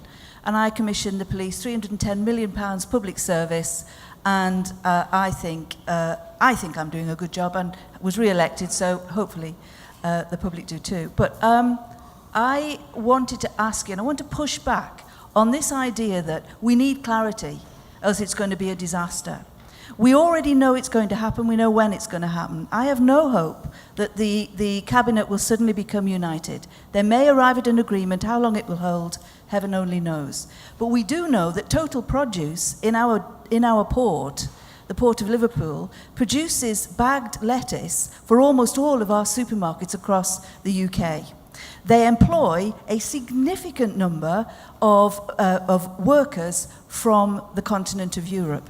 So we know that a big company like Total Produce are likely to be affected whatever the arrangements are in terms of trading agreements. So to what extent can you and others help us get to a point where we're working with companies that we know are going to be impacted and putting in place plans now to help retain their investment here so we don't lose the employment opportunities that they offer at the moment? Okay, it's a very powerful point. I have a colleague right at the back, please. Thank you. Hello, Jim Hancock, freelance journalist. I'm intrigued by your reference to a need for a hospitality strategy in relation to dealing with the left behinds, because isn't there evidence that it was a concern about immigration that motivated a lot of the people of the left behinds to vote for Brexit, and some will conclude and interpret that strategy as being just the sort of liberal, out-of-touch analysis that would come from a university. It's not a view that I share, but I'd like to hear a little bit more about how you're going to message this hospitality strategy to communities that actually fear that there's been, in their terms, too much hospitality, threatening jobs, threatening transformations of communities, and that's what motivated a lot of people to vote to leave. Thank you, Jim. If there's another pressing hand, I'll take it, but in view of time, two very important points. I don't think you can answer all of them, but some will refer back, I think, to what our decision makers are going to do about it. But Mark and Aileen, do you want to have a go at both those comments? Yes, thank you for both comments.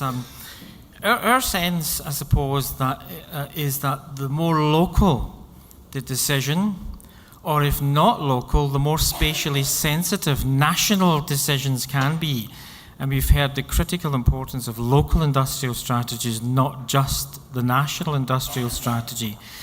The more areas will be able to adapt and adjust and customise solutions to the particular Brexit impacts that they will face. So there's a geography and there's geographically differentiated consequences of Brexit, and we need to understand those. I think we're far away from understanding those at present. I think that local solution requires devolution more so than nationally spatially sensitive policies. I think a national spatial strategy would be of great assistance in helping, for example, investment stay in regions or us to continue to attract investment to regions. But the further the devolution, the more powers that are held locally, the more we will be able to decide how Brexit affects us and how we might develop a local Brexit remedial strategy. I think in regard to the politics of hospitality, I do agree entirely, and it's a tension which I think we have to face up to. Migration was a key progenitor of Brexit. I think it was a key progenitor because communities were suffering from deindustrialization, so there was a prior story that has led people to have a proclivity to read migration in a particular way. I think our response needs to be to demonstrate the contribution of migrants to our city regions, the necessity for migration, the fact that most migration or most net migration today is not from the European Union to the UK, but it's from out with the European Union, something we have entire control of at the moment, and yet there are more people coming from outside the European Union, and we are wanting those people to come. Why? Because they perform a very important function for our local economy. I also think that there is a populist knee-jerk reaction which can happen. It is not at all to elide genuine concerns with migration with populist, unhelpful populist reactions. But I do think the notion of hospitality is a useful counter to those who are making migrant communities feel unwelcome, uncomfortable, making migrant communities feel that their contributions aren't recognised, and who are leading migrant communities who perform important functions for our economy to consider leaving the UK. So I think migration is a progenitor. It needs to be understood against the backdrop of deindustrialisation, but precisely because my concerns over migration and questions of populist xenophobia have a relationship, a complex relationship, I think a counter-narrative of hospitality is one that we must all advance, and it's not a liberal, scholarly, academic pursuit.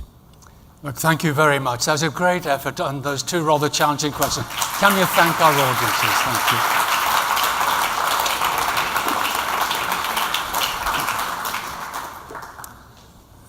Mark and Aileen, thank you very much. That was a very challenging session, and we could say more on it, but perhaps we'll come back to Brexit on another day. Let me now return a little bit more to what's going on in the Liverpool City region, in particular, not so much what has happened, but what will happen in the coming period. And you will know that Steve has been really expanding his team in recent weeks and months, and has got around him a collection of very good people who are helping to work on these projects. So it gives me great pleasure to invite to the stage two of those colleagues who are going to talk about Liverpool City region, what's in the pipeline. That's Mark Bousfield, who's Director of Commercial Development and Investment, and Kirsty Pearce, Director of Policy and Strategic Commissioning for the LCR Combined Authority. Can you please welcome to the stage? Thank you.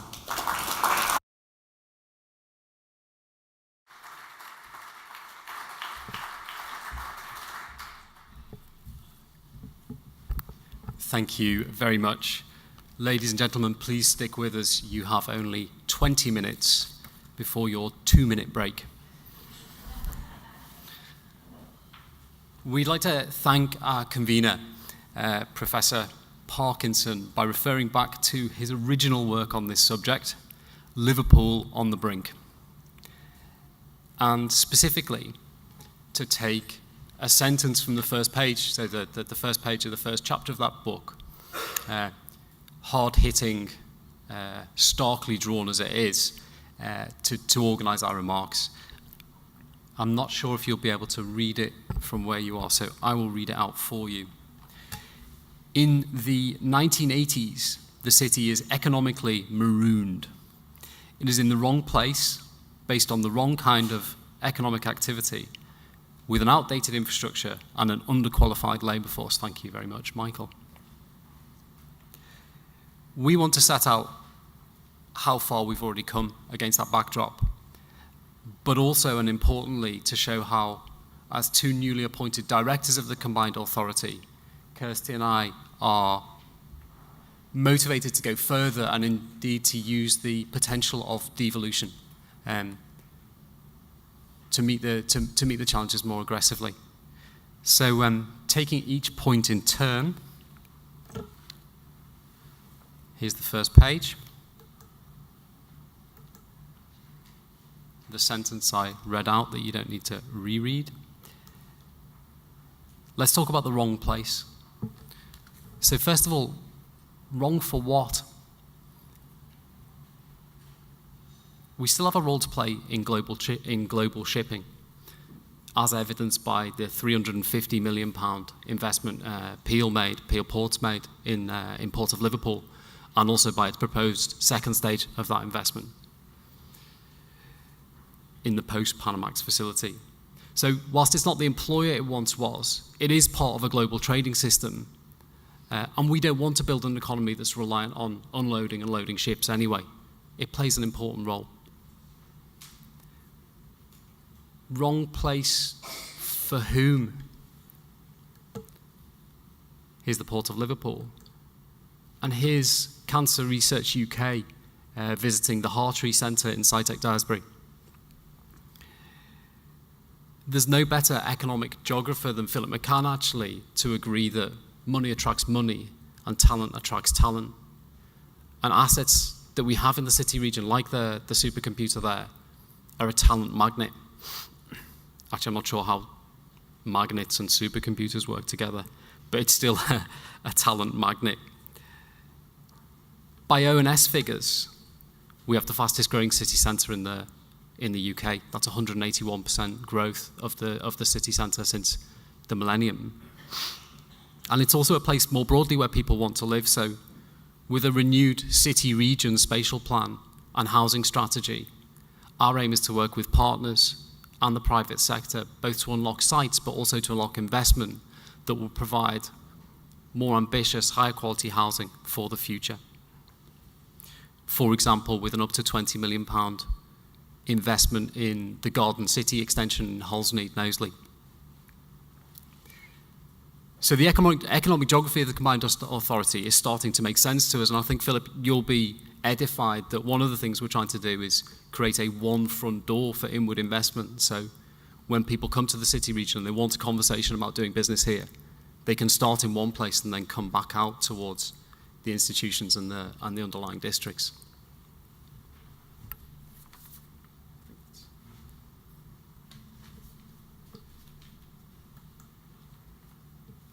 So moving on to the wrong type of economic activity. We've now got globally competitive strengths, and we're actively investing in those.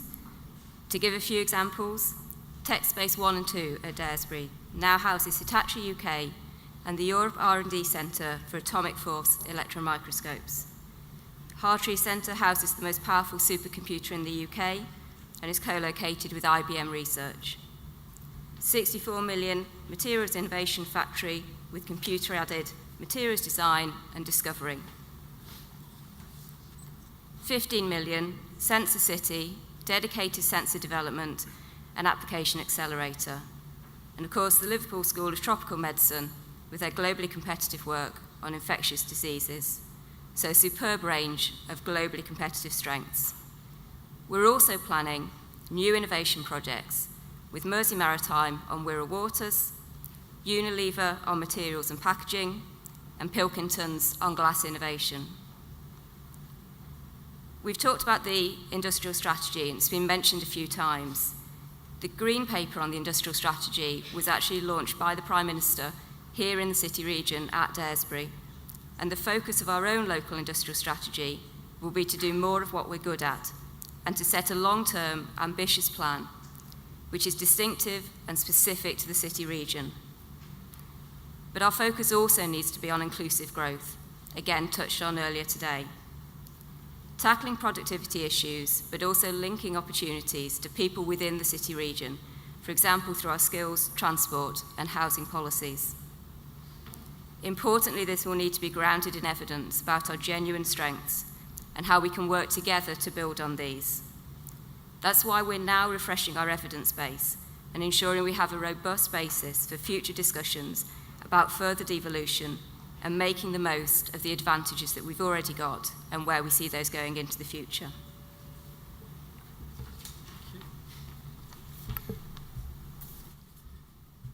Thank you. So we've had the place, we've had the economic activity, and now we're up to the outdated infrastructure. We've talked already about the post-Panamax port.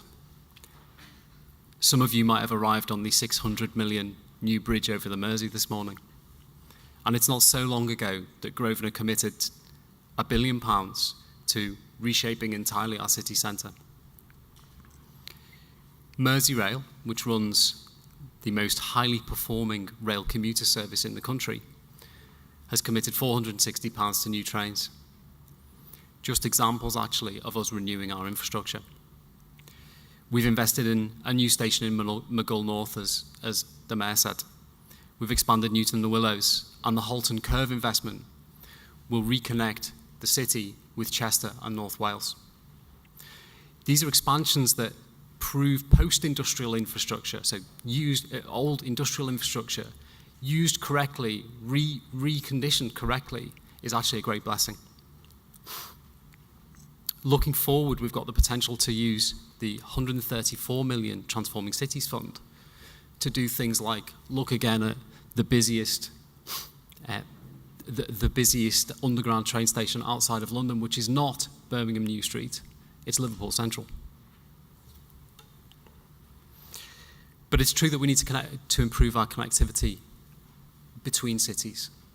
We were kept out of the purview of HS2 until the combined authority with Mersey Travel established an evidence-based approach to generating additional GVA by being included, and it's through that evidence-based approach that we've secured the passive provision for HS2 to come just above Crewe into the city.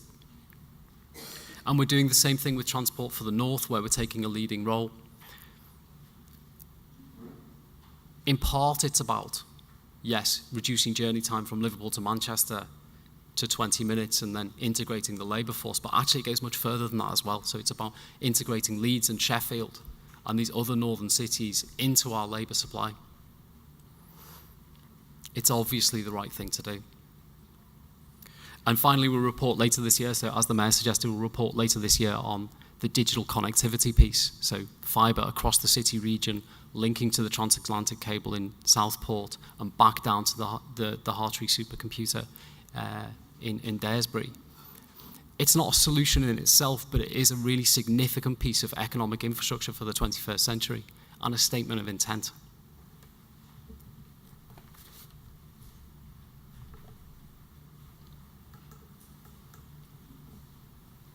Moving now to underqualified labour force. The truth is that our unemployment rate has fallen near to the national average, though obviously we want to go further than that. But there are still underlying significant problems which we need to address, particularly around inactivity related to ill health, including mental health. There's no quick fix to this, but we do need to look at it in its broadest sense, and tackling it is a real priority for us. One example of that is the focus on tackling poor air quality, which, whilst less visible than in the days of thick smog, still has a significant negative impact on people's health. The production of an air quality action plan will allow us to set out ambitious plans for public transport and developing cycling and walking network, getting people out of cars and onto healthy and environmentally alternatives, improving people's health across the city region. But back to our unemployment rate. We also have the opportunity to understand our labour force better and to target our interventions more closely. This isn't just about unemployment, but also about high-quality graduates, who, as mentioned earlier, would stay if the labour market demanded more of them and they saw a long-term career here. And I also agree with the point made earlier about the need for more innovative approaches in looking at how we tackle that, because the opportunities are there and we need to be linking our graduates into those and supporting them to make the link to the businesses that are here and are going to grow here as well. And of course, the labour market is continually changing. Steve Rotherham mentioned earlier that for children in our schools, the majority of jobs they go into haven't even been created yet. So we need to keep looking at new options and being flexible in the way we approach this. It's also why we're so focused on the demand side and supporting the sectors and businesses who will provide those high-quality jobs. This is about working with businesses who are also likely to be impacted on Brexit. So again, we need to take a look at the labour market in its broadest sense and see what we can do to support businesses here. We're already taking important steps to ensuring that people can access the opportunities which are being created, including implementing devolution of the adult education budget and our work with employers on the apprenticeship levy. But we also need people to be able to find out about the opportunities available to them within the city region through improved advice and easy to access information about careers, trainings and apprenticeships across the region. And we're also investing in our transport system in a targeted way to help people access those opportunities. So what's our part in this? We're having a new policy function, and it's typified by our approach to the local industrial strategy. We want our policy work to be evidence-based, rooted in strong assessments of where we can improve productivity and link people with opportunities. Focused, ensuring we concentrate on the things which will make maximum difference. And ambitious. We can't unlock the potential of the city region without being ambitious and setting ourselves stretching targets. We've potentially been underselling ourselves in the past, and we now have an opportunity to reverse that. And importantly, our new policy approach will also inform our investment across the city region.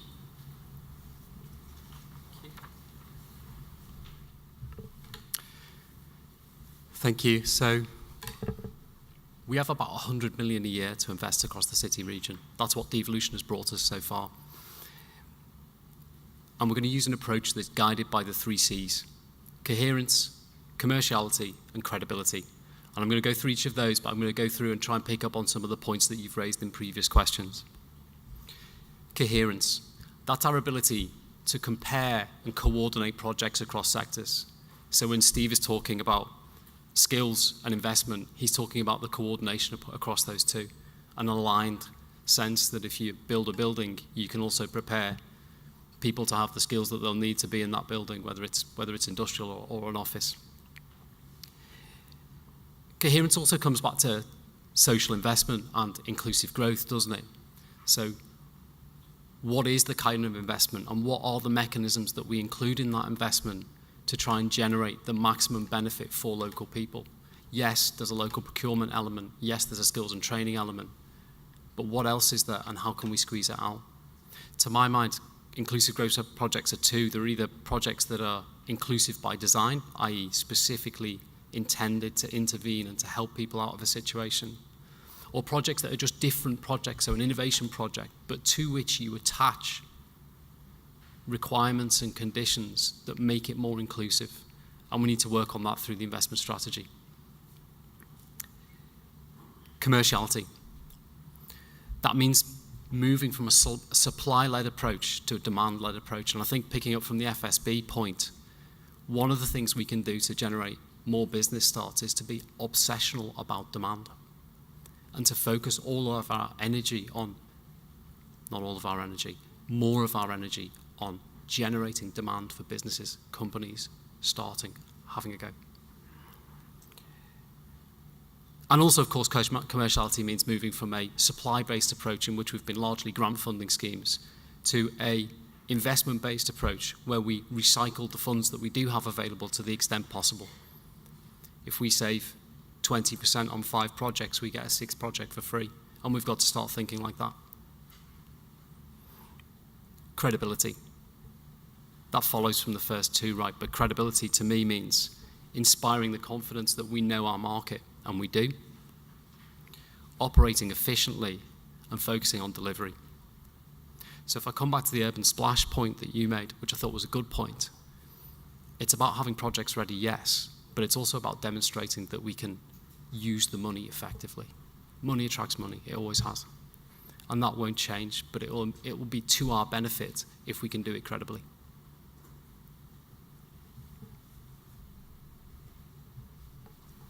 So to finish off, thank you for listening. Mark and I have set out that we want a different approach to policy and investment, one that focuses on tangible and ambitious outcomes. But our priority now is to focus on delivering this, working closely with you to make sure we realise the ambitions and opportunities that we have here. We started, Michael, with a sentence from your book, and I'd like to finish by echoing a point you made earlier. We've come a long way, but actually we know how much more there is to do, but there is huge potential if we get this right, and that's where if we can work collaboratively, we think we can realise those opportunities. Thank you.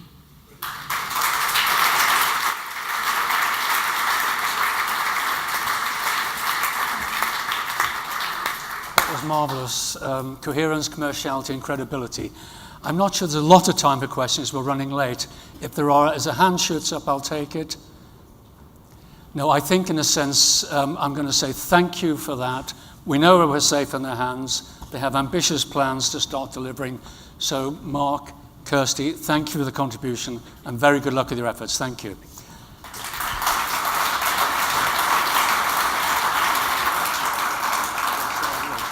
You've heard a lot today. You're a key player. What are your reflections?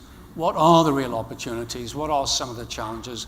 What do you think we should be doing in the future? Some of these will be for the Metro Mayor, some will be for the City Region in general. We've got 5 very good, important players. Mayor Joe Anderson needs no introduction from me.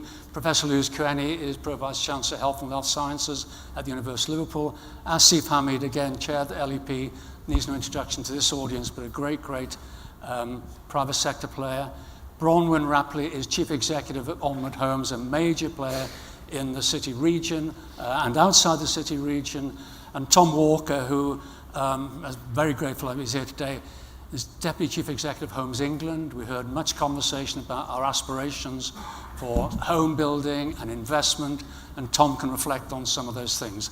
I will ask Tom, in a sense, to reflect after our local speakers have spoken, and I think we have been a little bit male-oriented, so what I will do, if I may, is ask Bronwyn Rapley to kick off on her perspective on what are the challenges, what are the opportunities for the City Region. So Bronwyn, away you go. Thank you. Thank you.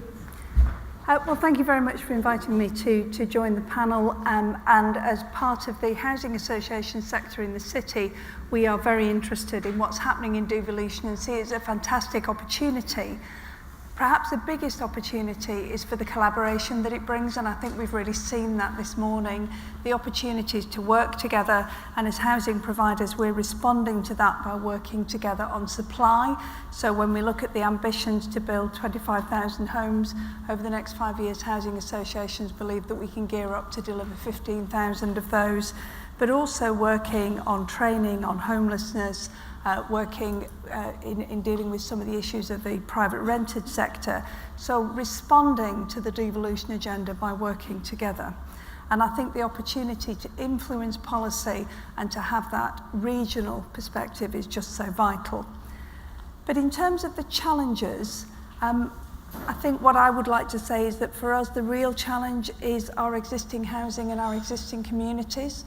So just from our perspective, those are the challenges that we face, getting the right homes in the right place, making sure that the homes are linked to the economic opportunities and growth, having a strategic framework that links transport, homes and growth and sees housing as part of infrastructure, again, a vital part of that.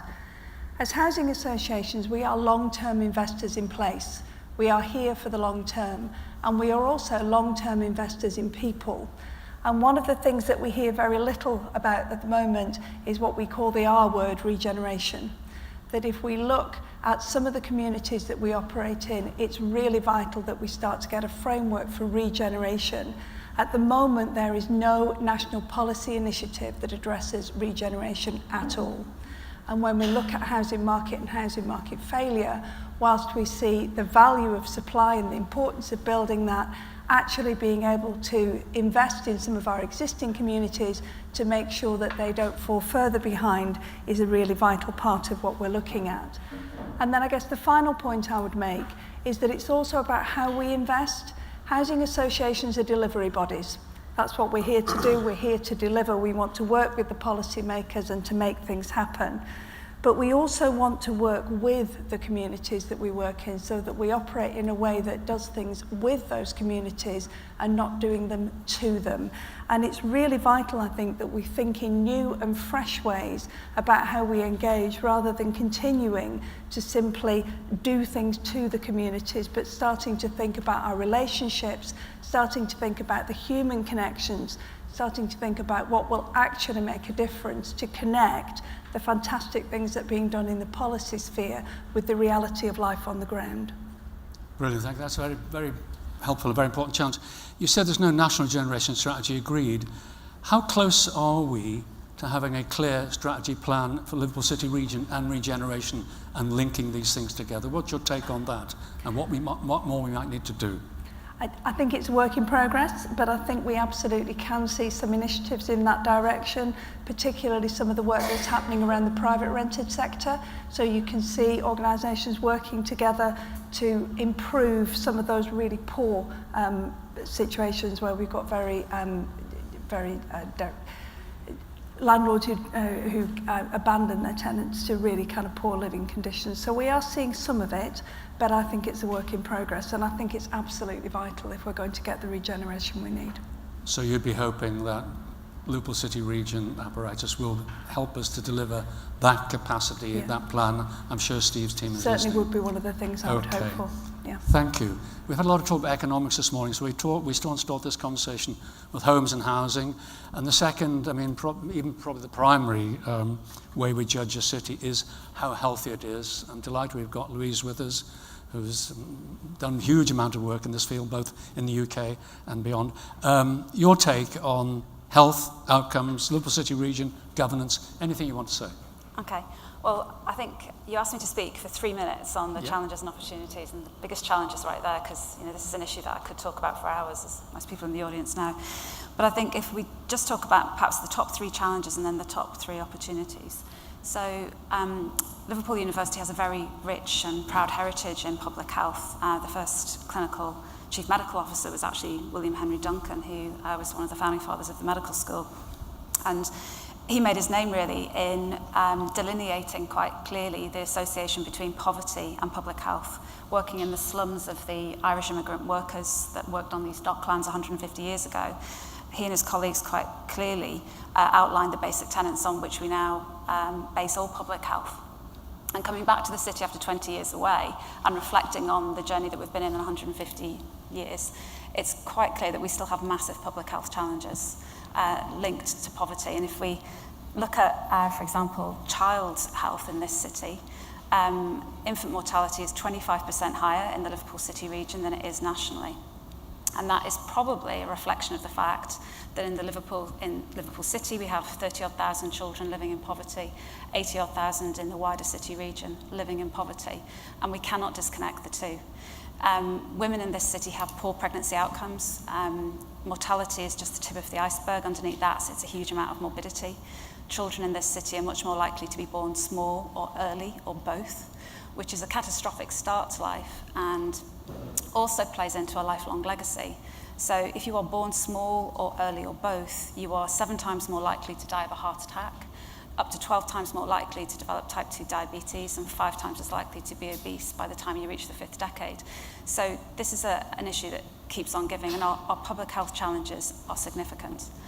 I think the second challenge is the fact that despite this overwhelming public health challenge, we attract a fraction of the funding that we should from NIHR and from the research councils.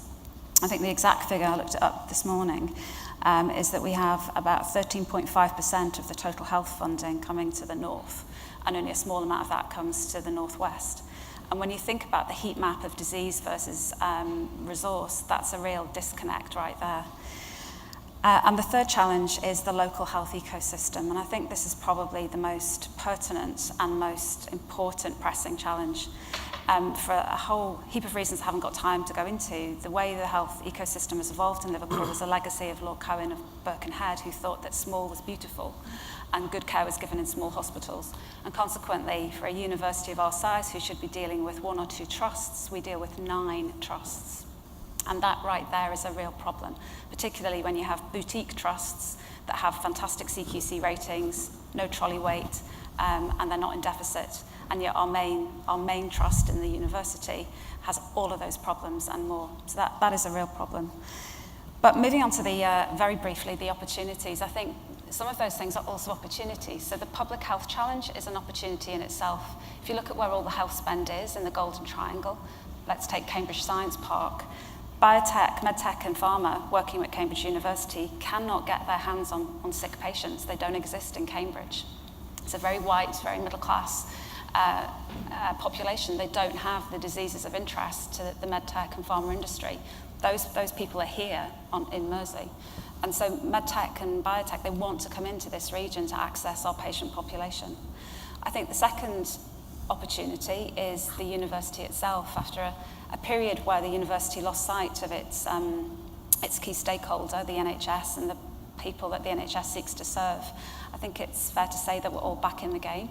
We're about to undertake a significant restructure of the Faculty of Health and Life Sciences, and that is predicated upon the fact that we have a civic responsibility to this city, and we can and will do better in terms of addressing those health needs. And if you combine both of those things, the opportunity of this patient base and an engaged university, then the third challenge is the fact that we are already incredibly productive. We are, for a fraction of the funding, as productive as some of the highlights of the Golden Triangle in terms of innovation, in terms of licensing deals, and in terms of patents. If we can do that on a fraction of the funding, imagine what we could do with equitable funding. So our challenge, our opportunity is right there in that one kernel. If we can just get the offer right and make it easy for industry to come into this region, we'll address our fundamental health challenges, but we'll also attract in high-value jobs, increase foreign direct investment, and who knows what the future will be. Brilliant. Thank you very much indeed. Much food for thought there. Your 2 points really be the mismatch between disease and resources and then health governance. We'll move into it later. Your take on what we would need to do to change those 2 relationships. We need to make it impossible for the research councils and NIHR to say no to us. And that means, NIHR is the research wing of NHS. They're all about improving patient outcomes. For whatever reason, the university has been perceived as being quite esoteric and not NHS-facing enough in the last decade, and that's led to a failure to win large, big programme bids like a BRC. We need to make that our priority. I mean, aside from anything, we have a moral and ethical responsibility, a civic responsibility to serve the people of this city.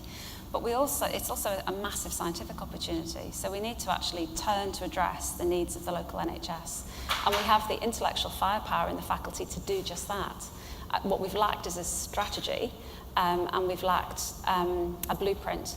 So by reorganising the faculty and developing a strategic plan, we'll have just that. We'll have a blueprint as to how we're going to do that over the next 5 to 10 years. Thank you. And the wider, too many trusts, too much complexity, big hot political potato. We've had a chat about this in the past, and no doubt colleagues will have a view, but a nettle that has to be grasped? It has to be. It's fundamentally wrong that if you have a heart attack in Bootle, you are much more likely to die than if you have a heart attack in Cambridge. And it's not all because of health inequality unless you actually take into account the service provision from the NHS. The fractionated, distributed nature of how the health ecosystem works is wrong, and it's not serving our population well. It requires independent thinking, it requires leadership, and it requires someone to do the right thing for the right reasons, because everyone will benefit ultimately. Okay, thank you very much. Asif, I can come to you. Chair the Local Enterprise Partnership, a very successful a business person in your own right, been here a long time. Thoughts, reflections, opportunities and challenges for you? It's quite interesting, actually. I was just sat here just thinking back, and it was about 12 months ago, actually.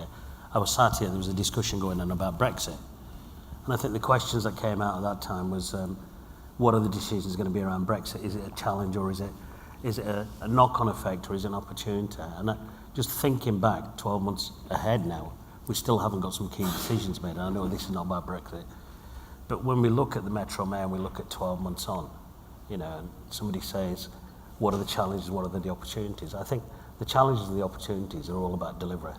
From a business perspective today, it is all about delivery. And I was fortunate, actually. So when Stephen picked up earlier the discussion last week at number 10 when the Prime Minister talked about LEPs and went around the table and talked about diversity and equality, I have to say I was in that room at that time, I think.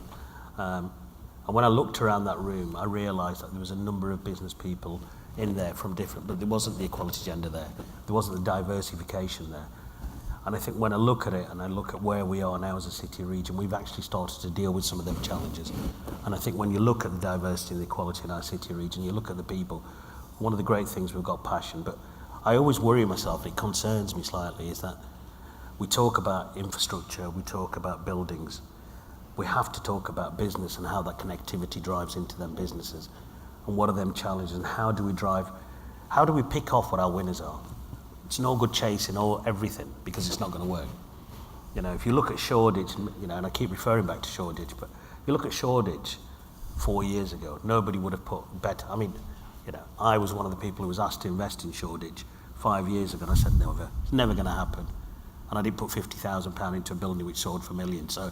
So when you look at now, and you look at Liverpool, and you look at the tech and the businesses we've got here, we've been related to Shoreditch. We've got more benefits than Shoreditch.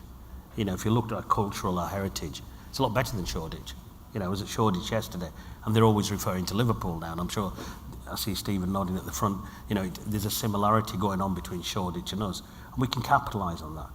But we can capitalise if we invest in the right infrastructure. And I think you have to create sustained growth and profitable growth. We've got two key areas. One is engagement with business sectors across everywhere, not just certain large corporations. As Steve said earlier, 65% of businesses in the next 5 years have not even been started from businesses today. And I can say that in our business, we've just gone through a remodeling with 1,600 people who are doing different skill sets to where they are before. We have got some challenges, and we have to go back, and I think talking about the skill set based around some of our training models, our skills, we've got a massive shortage of skills, and it's redefining the skills ability. It's not actually going out and saying we haven't got work-ready people, because that's getting into the education system, which is a bigger discussion. But actually, when you look at re-education of our staff and our people and our personnel in our workforces, we need to start to do that. The difference between us and some of the countries such as China, and you look at India, they're reskilling the workforce. They're actually investing money in setting up skills groups. It's something we should have a look at as a bigger scale. But through devolution, and I say, we should challenge more back on to say, do we take more of the skills budget back in-house? And I think the key, and I know there's only 3 minutes, for me the key is collaboration. If I sit here as a business person and as chair of the LEP, the one thing I see sat around the table is collaboration now. I've not seen that in the many years I've been in the city region. And I think the only way we're going to create success is for leaders, political and private sector, to work in partnership and drive the city region forward, because we have got some great assets. And what we have to do is to stop chucking aspersions and things around us, the city region, come together as a business community and a political leadership and drive us forward, not be competing with Manchester. And I know Andy's not here yet, but not just competing with Manchester, but competing on an international stage. That's where we should be. Thank you, and that's a very good intro to Mayor Joe Anderson. It was said this morning, we've always had two cathedrals, we've got two football teams, now we've got two mayors, which is another advantage. Thank you for being on the platform with us on the city. You've got plenty of professors and chief executives. Yeah. But Joe, your take on challenges, opportunities for the city region and Liverpool City in that? I was interviewed this morning by an institution, a university, asking me questions about devolution and about what it means, not just for Liverpool City region, but for the country. And we had a conversation about that. But I think just picking up on a couple of things really first before I make a comment on where we are. You know, what we talked about with the housing associations, what we talked about with public health, devolution can help, but that's not the answer. It's about better collaboration and partnership, working with yourself. You don't need devolution to address the £1 billion of housing benefit that we pay every year to support people living in not very good conditions. We can do that together. We don't need devolution to do it. And the reality is we have to get a focus really on what devolution is about and what partnership and the combined authority means, and the opportunity that the Metro Mayor has using the soft powers and bringing people together to look at what you can do outside of devolution. There's a lot of that, and even in public health. You know, you mentioned Bootle and you know, the Golden Triangle. Well, you could do that with Bootle and you know, Mossley Hill. There's a difference between life expectancy in those areas, and that's an issue for us without, you know, the north-south divide and the government's intervention and spending in those areas to support them. And I think, you know, we've got to reflect on what we can do in shared services, what we can do in partnerships, and then where we are with devolution and how we progress with devolution, because we are only on the start of a journey. Devolution is about trying to take powers from central government, not from each other, or you know, if you like, one particular area diminishing what another does.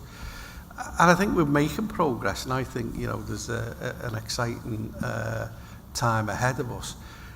If I'm honest about it, the real threat for me and the real problems that we face is not the disconnect maybe that exists between ourselves as multi-agencies across the city region, or you know, for instance, private sector representation across the city region, or any of that. I think the real threat that we face is lack of government understanding, or lack of government desire to push ahead with devolution. You know, Brexit has paused things on devolution. Let's be absolutely clear. You know, the skills stuff that we, the skills funding and those particular things that we require. You know, we've been pushing for and banging really hard on the desk, asking for that funding to be released to us in the same way, you know, not just Liverpool City region has, but Manchester as well, and demanding that government do that. But there's much more. I touched before on housing benefits, and so there's welfare devolution that can be granted that enables us to actually do things differently. This tackles inequality in health, inequality in housing, and all of those things that need to be done. But, you know, the elephant in the room is Brexit. You know, that's what's paused devolution. You know, government seems to think that, you know, we can throw a couple of £100 million here for Transforming Cities Fund, or you know, ask Homes Agency to take on some funding, and then talk wonderfully about building, you know, a couple of 100,000 houses, and then there's no joined up approach, and there's no thinking about that. And so I think that's a big challenge for us, that government, because there are people in Whitehall that don't want devolution to work because they want to protect their own budgets. There's people in Whitehall that don't want devolution to work because they don't know what it means. And Brexit is consuming a lot of time in that. But in regards to some of the points that were made, you know, and about the Golden Triangle, and about, you know, how do we compete with that? You know, Steve can tell you about the investment that we made in Seqirus through the SIF. You know, one of the biggest pharmaceutical suppliers of flu vaccinations across the world that were given SIF funding and support. Steve was up there opening it a while back, and there are things that we are doing, but it's going to be slow. And I think, you know, people possibly expect too much from the combined authority and devolution. And it's not going to happen overnight. You know, what Steve's job is, and what, you know, all of us supporting him, our job is to make sure that we take, you know, step changes, and we put in place, you know, a vision, and then make sure that we're delivering that vision to transform the whole city region. And that's not just Liverpool, which is the economic powerhouse, the cultural powerhouse, but to bring the other boroughs and the other districts up, because, you know, one component on its own can't work. We need, you know, the engine functioning. And Steve said on many occasions, people don't recognise boundaries. You know, what they do is recognise opportunities, and that's what we've got to create, more opportunities. So I think progress is being made. I don't think that we should get, or, you know, in any way critical or worried about the progress that is being made. I think, you know, we are making progress, and I think it's going to be a couple of years before we can really start pointing to. But if, you know, you look at the hundreds of millions that have already been spent, for instance, transport, you know, the projects that are happening in Whittle, the projects that are happening in Knowsley, in St Helens, here in Liverpool, progress is being made. I think, you know, over £750 million in single investment fund money is being spent over the last 2 years. You know, we've got gain share money of just under £1 billion over the next 25 to 30 years. Next tranche becomes available in 2020. So we're looking at projects, we're looking at a vision. You know, Steve's announcement today about how we regenerate town centres, that's important, how we look at that, because that's inclusive growth. It's about getting neighbourhoods and areas right across the city region to work. So progress is being made, and I think, you know, we've got to, you know, it's not sexy to talk about those issues. It's the big ticket items, but there are things happening. Brilliant. In fact, thank you, Joe. And Steve said it, but Stephen Johnson comment also in terms of realpolitik of how far we have come and what can be expected at this point in time. So that's a very helpful sort of dose of realism. Last but not least, Tom Walker, been in government a long time, Deputy Chief Executive, Homes England. Your take on the issues you've heard, challenges, opportunities? Yeah, I'll be really brief. I'm going to make 8 very short, sharp comments and one confession to begin with. So the confession is that I spent 3.5 years leading the devolution agenda in government, and now I run a national agency doing the very thing that Joe has just described. And my 8 comments are about how we make this work together. So the first thing to say is Homes England is a new agency. It's not just a rebrand of the HCA. Second thing to say is there is a national housing crisis, and that is one of supply, and we are unapologetic that our mission is to drive housing supply. Third thing is that we are a national agency, and I think we will remain a national agency, but we're locally based with regional teams and work incredibly closely both with the combined authority, or both combined authorities and individual districts. The thing that we bring, my fourth point, is powers. We have wide-ranging legal powers. We have money, and that's capital grant, but it's investment. So picking up the earlier point about recoverable investment and making it go much further. We bring skills and we bring expertise. My fifth point is we've got huge excitement. People coming to us. It's a bit like being a year behind the combined authorities. People want to work with us and partner with us. Yesterday we announced 8 new strategic partnership deals with some of the big registered providers. What does that mean?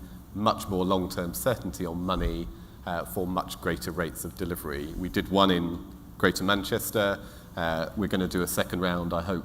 A consortium of registered providers from the Merseyside City region will be part of that. 6th point, mayoral combined authorities, as I say, they really matter to us. They matter for the reasons that we've talked all through this morning: scale, strategic plan, delivery capacity. In practical terms, my 7th point, we're in very positive discussions with Steve and his team and with Andy and his team about what that means. And my final point, to echo everything that's been said on partnership and collaboration, that is at the heart of this, but it relies on a couple of key ingredients: tangible delivery plans that we can then divert our capacity to, joined up leadership, and then crucially, to echo your points, Steve, partnership with the private sector. That really matters on the housing and property agenda. So we've got a recipe that we're now working with to turn into reality, and thank you for inviting me here. Brilliant. Well, thank you for all of that, and that's all very helpful. We've opened up a huge, wide agenda, as a matter of fact, and very little time left. Andy Burnham is with us and we're speaking very soon. But if there is just one or two quick comments and questions from the audience, I'll certainly take them. We've opened up all sorts of things which are quite complicated this time of day. I think everyone's taking that message. Thank you very much. Seriously, I think Joe's big point, devolution is important, but it's not everything. And with it or without it and how much we get, it's actually down to us and how well we perform that will really make a difference. And I think we've learned a huge amount today about what has been done, what is going on, what will be happening. We've seen the people who are doing it. We had a great speech from Steve and his colleagues. So I think that means we are in really good health at this point. So I suspect I agree with Joe, much done after 1 year, even though more to do. So with that, can I ask you to thank my colleagues who've been here this morning and had a brief session, but thank you very much to them.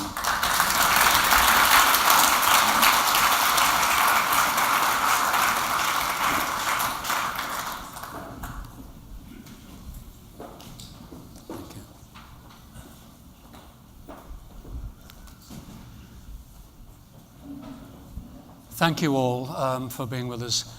Great pleasure now. Andy Burnham's been extremely busy today. He's rejigged his timetable to be with us. It's often said that, Liverpool and Manchester, the two great cities in the northwest, collaborating now more than ever. It's marvellous to have someone from outside the city who knows it well to talk about how well his place is performing, his take on the issues involved, and what the national scene looks like. Andy will speak for about 15 minutes or so, and then we will take questions from him. So can I please ask you to welcome to the platform Andy Burnham, Mayor of Greater Manchester.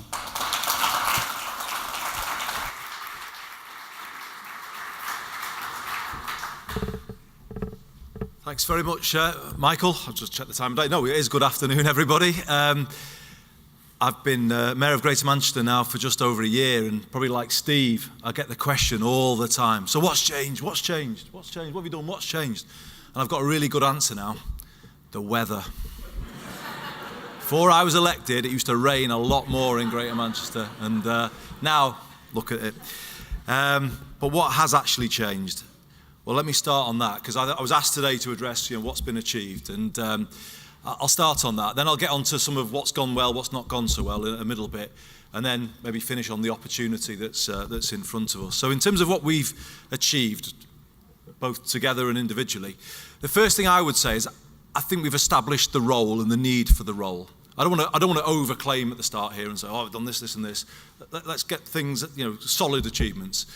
When Steve and I were standing for election, what we got all the time was, it's not needed, it's another layer, it's a white elephant. I mean, that was the most common thing you heard on the doorstep at the first mayoral election. And actually, a year on, it's very different. People are saying, why haven't you sorted this? Why haven't you done that? People can see the need for the role. And I think that is a bit of a reflection, actually, of the way national politics has gone since we were elected. People are finding, for the reason Joe just gave you a moment ago, people are finding it to have hard to have a conversation with government at a national level. So they are turning their gaze towards this new level and saying, well, can we make progress through these new structures? So I feel anyway, and you may take your own view, but I think, number one, we've established the need for this role and its relevance to the times that we're living in, where the country is facing a huge amount of uncertainty at a national level. If vibrant, proud, confident city regions can kind of break through that and say, well, actually, we know where we're going, we've got a spatial framework, we've got an industrial strategy, we can cut through some of that national uncertainty. And I think people feel that and can see that this role can help achieve that. So that would be my number one achievement. Not wanting to overclaim, but I think hopefully most people in the room will probably see that that's been established, that devolution works, as Joe was saying, and is here to stay, hopefully. Number two, I would argue that the North is getting heard more loudly than it was a year ago. Go back 2 years, the Secretary of State for Transport could have cancelled a Monday morning conference at last minute in city centre Manchester. Nobody would have noticed. People would have just expected that as normal business. But hopefully you can see now that there is a greater strength in that Northwest voice. Through the whole debacle that we've seen on our railways, Steve and I have been trying to give voice to that as members of the Transport for the North Board and articulate, I think, what everybody feels here. Why are we still being treated as second-class citizens when it comes to transport? Why, when there are problems down south, there's everything thrown at that, why do we still kind of sometimes feel invisible? I've asked a question this week, by the way, with everything we have going on in Greater Manchester at the moment. Why hasn't there been a COBRA? Why haven't we had a minister visiting the challenges that we've got in Winter Hill and Saddleworth? You know, these questions we are asking these questions, and I think even though yet we're not getting all the answers that we want, hopefully people can feel that the North is getting a stronger voice and a better representation in that national political debate.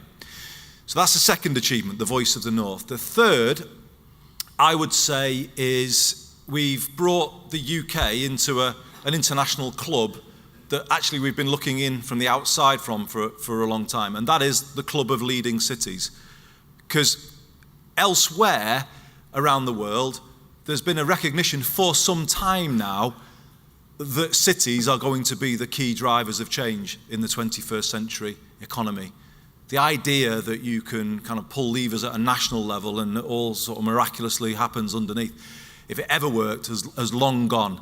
Around the world, people have realised that the energy in the 21st century economy is going to come up through city regions. And until recently, we had no representation at the gatherings of mayors and other institutions around, or only London as per usual. But now we're there. Okay, we've got a lot to learn, but we're at the table and we're making our contribution. And the UK is seen as entering that space where big organisations, big global organisations can come to us and have a conversation with us about investing in the big cities in England outside of London. So that I think is another achievement. And the other one I would say is that we've begun to do politics in a different way. So this would be achievement number 4. We're using the potential of devolution to open it up to new ways of working, not doing to people, starting to do with people. And I'll come back to that at the end, because I actually think that is the opportunity, really, when we kind of look to develop devolution going further. So in terms of what has worked well over the last year and what has worked less well, from my point of view, I think the thing that I would say has worked best is that ability to give clarity about direction. You know, where are we going as a city region? Obviously, I just got to speak from the Greater Manchester perspective, but I think what we've been able to do is galvanise people around common themes. And I certainly feel that the bit of the mayoral role that is probably underplayed is that power to convene people around one table and have one discussion about what matters. And the big example I would give you from Greater Manchester is rough sleeping and homelessness. So in the last years, we've seen just it growing and growing and growing and growing all of the time. And a kind of bit of a sense, I think, of helplessness, I guess, at local level. What can we actually do about this issue? Both Steve and I said things during the mayoral election that we wanted to use our new office to try and do something. And we have. And I have made that a big priority of mine. I said at the beginning I would donate part of my salary to create a new mayor's homelessness fund, because part of our role is not necessarily always just kind of pulling the levers created for you. It's about using leadership in different ways and saying, look, I'm prepared to do something different, to make a change here. And I think that then gives you a kind of different way of having a conversation with the public and the private sector and saying, well, why aren't you prepared to, can you do the same? Can we all do something differently? So over that year, in terms of what's really worked, I would say that really works. The mayor using the power to get people in one room, have one conversation, challenge people to all contribute. And we've got the beginnings in Greater Manchester through what we call our Homelessness Action Network, a loose connection of all of the organisations working there. We've developed a real clarity, I would say now, in terms of what we're trying to do. We've opened our Housing First scheme that's already taken around 70 entrenched rough sleepers off our streets. We have a huge amount of work going on. We are confident that we can hit the goal of ending the need for rough sleeping by 2020, and we're working flat out to try and achieve that. And I would say that's really worked well, because what you find when you work in that way, it just creates a ripple of energy through it. If everyone feels they're part of it, then it kind of knocks on, and you can then feed off the energy that comes from a way of working like that. So that would be my big example of what's worked well.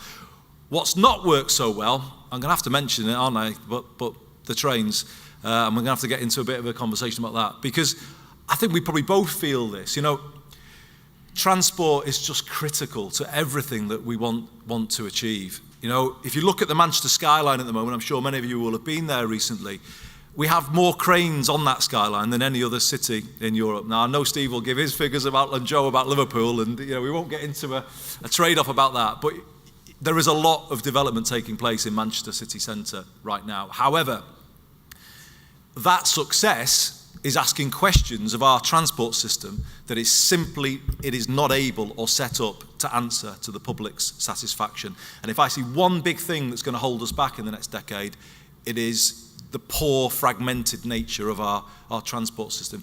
Yes, it is partly a factor, an issue of investment and getting the infrastructural investment that we need, but it's much more than that. And I'll tell you why it's much more than that. You know, the thing about the creation of a mayor for the public, and people kind of, you know, ask that question, is it needed? Well, actually, the public have kind of found, they've been voting with their feet and told me that it's needed, because have a look, if you want, at my Twitter timeline. If you're ever at a loose end any morning between 7:30 and 9, have a look at my Twitter timeline, because I get some wonderful pictures of packed out buses and trains where people are standing up, and platforms where they can't get on the train, and all kinds of great images of people's morning commute. But actually the public are being very reasonable, because they've finally got one person to complain to about all of the transport system, not just in Manchester, Greater Manchester. And they're using it, and rightly so. Well, why wouldn't they? You know, they need this fragmented system to deliver for them, and it isn't. So, well, who can, right, somebody there, let's see if we can use that route to get some accountability. And that's a great thing. However, here comes what's worked less so well. What that has done has forced Steve and I to lift the bonnet of the transport policy world, look under it and say, oh my God, there is no way we can make that thing work for our cities. We just can't. Why? Because each mode of transport has a separate line of accountability and governance. So the roads, Highways England, the trains, Network Rail, the Merseyrail, okay, that's done differently at the regional level. The buses, well, they're accountable to nobody. So my point is, you try and make sense of that and try and make it work as an integrated transport system. It's just not possible, because they're all accountable to, and those national bodies, Network Rail, Highways England, who are they accountable to? They're not accountable to the public of Merseyside. They do what they want. So you can't make that work. And I think that's one of my devolution now, in terms of having just dipped our toe. We've looked under, and we've seen actually what you really need to make a difference. And from Steve and my point of view, it's the powers that London have got. They actually went on a similar journey when London got a mayor 20 or so years ago. Transport wasn't great in London in the mid to late 90s, but they went on this journey where they asked for more and more and more, where they had more and more control, to not just to improve these modes of transport individually, but to make them then integrate as a whole. And that is what we both need now, because, you know, without that ability to encourage people to shift from one mode to another and make the connections work so that it's seamless, you cannot be a world-class city, I would say. And we need to make a case together on that to the government. And we are, as well as on skills and on other issues as well. So that's kind of taking you through what I think we've achieved, what's gone well, what's gone less well. So let me finish on the opportunity. I think the opportunity is massive. And the opportunity is to build a much healthier political culture in our country. We were in Westminster for a long time, myself for 16 years, Steve a bit less. But obviously we worked on similar issues together, most notably Hillsborough. And I think we could both say to you, without a fear of any contradiction, that the Westminster system is institutionally incapable of listening to and delivering for the north of England. How else, ask yourselves this question, could this entire city have cried injustice for all of that time, and yet nobody there was listening, and they weren't? How else could that have happened? If we had a healthy political culture, that simply couldn't have happened, but we don't have one. I believe that Westminster, over decades, created the north-south divide in this country by differential treatment on a whole range of issues. I also believe that Westminster created Brexit. Because of that failure to listen to large parts of the country, because of that failure to see what was happening in cities like this in the 80s and properly respond to it when that big industry was leaving and help areas make a transition, like Lee, the area I used to represent, because it basically just let that happen and let these places fend for themselves and have dealt with the social consequence ever since. There you have the seeds of that sentiment that came through at the referendum that said, this country is not run for us as much as it is for people in other places. And that map of how the country voted will tell you that. So if Westminster created Brexit, it can't by definition be the answer to it. And the best answer that anyone can see is clearly devolution. In the 21st century, the era of social media, people are demanding change from the bottom up. They are demanding a say in how change is delivered. And you can't therefore persist with a political system that just constantly tries to do to people and take a view that is about prioritising some places over others. That will never work. I feel Westminster's going through what the music industry went through when the internet arrived, and then what the print media is going through when the internet kind of challenged it. Westminster politics is going through the same, an antiquated system that can't deal with the modern world. And it's kind of being forced to kind of rethink itself from the bottom up. But actually, Joe's right. To be honest, they're trying not to. To be fair to George Osborne, he at least talked about the North, and I think believed it. Whereas since he left, we've just seen the whole thing going lukewarm, and people trying to unpick the agreements that were made. Westminster's trying to retreat back to its old way of doing things, and that, for me, is our experience of dealing with the government at the moment. My big message today to the government would be, devolution is the best answer you have so far come up with to Brexit. I can't see another one. I can't actually see anything else that they've come up with. But devolution is their policy. So why not embrace it? And actually, why not really put proper rocket boosters on it and let us get on and do something with it? Steve has made a brilliant case. He's led on the issue of skills and said, we can't deliver a local industrial strategy without a local skills strategy. So give him that money that he's asking for under the apprenticeship levy. But more than that, give us much more control over post-16 skills. Because we know our people, we know our places. At Westminster level, you have failed over decades to deliver a decent technical education system. So what is the case for the status quo? I don't see it, because they haven't done it. So let us do it. Let us have a go. Let's see if we can do something better, and I believe we can do something better. But we're prepared to accept the responsibility and the accountability if things don't go well. But the moment has come, really, to embrace devolution wholeheartedly and say it's the best way that this country will rise to the challenge of Brexit. Unlock the energy in cities like this. Let people feel that they can be part of building a new future for the Liverpool city region. Let's write our own story, not be done to and wait for somebody else down the road to tell us what we should be doing. That, I think, is where we need to go as a country now. And that's the only way, I think, that we're going to break through this uncertainty that's gripping the rest of the country.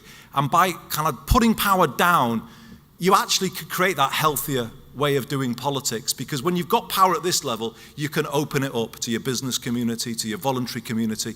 You can do with rather than do to, and there's a massive difference between those two things, and you can correct some of the cynicism that gave us rise to Brexit. So that will be my message today. We're a year in, there is some good progress to report.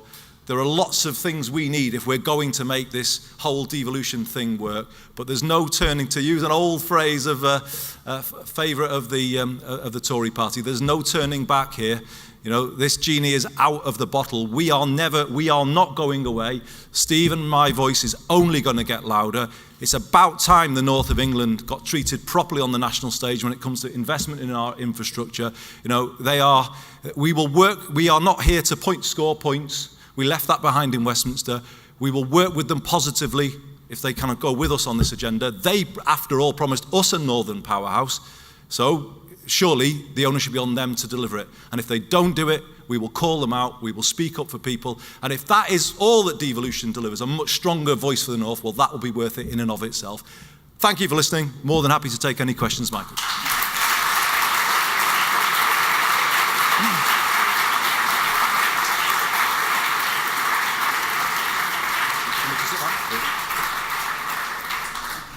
What a wonderful peroration. Fabulous. I'm sure there are questions and comments to Andy. I have one here, the microphone. I'm going to take one or two, actually. There's a colleague here and then a colleague here. Yes, please. Anna Green, thank you. I stand up for all of you because I respect this room, I respect who organize, and it's a ripple effect, as you say, Andy. Every time I hear you, and I get that enthusiasm. We have billboards, we have universities, we have our mayor that is hugely ambitious, and I think we can achieve all of this. And we can connect and we can make it. And I believe we're not shouting enough our success. And Westminster should listen more to people like us. And that's it I'm very enthusiastic about. I created a group, the second disparity group. The first one is in Birmingham. And I'm not here to tick box Westminster, I'm tick box for our city. And that's what we're all here for. We have the best architects, and I'm delighted. Just observation. Thank you for that. Can I just make a very quick response to Michael? Sure. You know, I think you're absolutely right. It's about the place, isn't it? And I think that's the big learning point for me over the last year. When you leave that place, Westminster, where you've got two sets of benches looking at each other, there it's not about the place, it's about the point scoring, because that's how it's set up. You know, you go in there as new MPs thinking, I'm going to change the world, and you're told all of a sudden you're on a 3-line whip and you can't really vote for yourself. So where does the energy go? It goes into point scoring. And when you get out of that system and you come here, where it's the place that you get out of bed for every day of the week, you can do something with that. And the thing about that is it's unifying in a way that tribal politics just isn't, and it kind of, you know, doesn't make progress.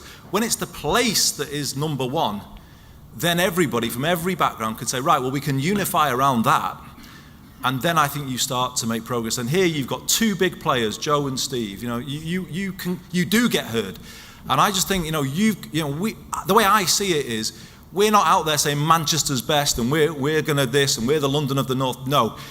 We work together, Steve and I, because we're going to lift these two places together. Because if one does well, the other will do well. Two poles of the Northwest. And I think if you think it like that, I think good things come from that. And just the last thing I'd say on that is, we've had a political system that's created negative energy. Do you know what I mean? Because people haven't been listened to by it, it's going to create a build-up of negative energy. And I kind of, you know, what devolution can do the opposite. It can open up positive energy. And that is the big difference between these two things. But your point about place and place as the unifier, absolutely 100% agree with that. Thank you, Andy. Question, thank you. Thank you. Kieran Gordon, Career Connect. My organisation works across Liverpool City region and in Greater Manchester as well. So the question really to you, Andy, also I would put to Steve as well. Steve mentioned earlier on that we have 330,000 individuals in in-work poverty. I'd like to add another statistic to that we have thousands of young people, probably tens of thousands of young people over the two city regions, who are actually hidden from the system. They're not in education. These are 16 to 24-year-olds. They're not in education. They're not in training. They're not in work. And they're not receiving benefits.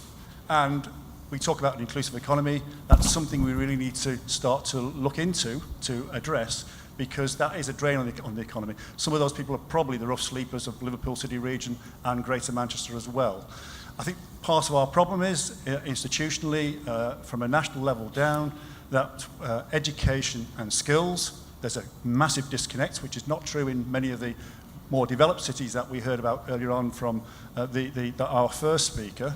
And there's a massive disconnect between education, training, skills, and employers and employment.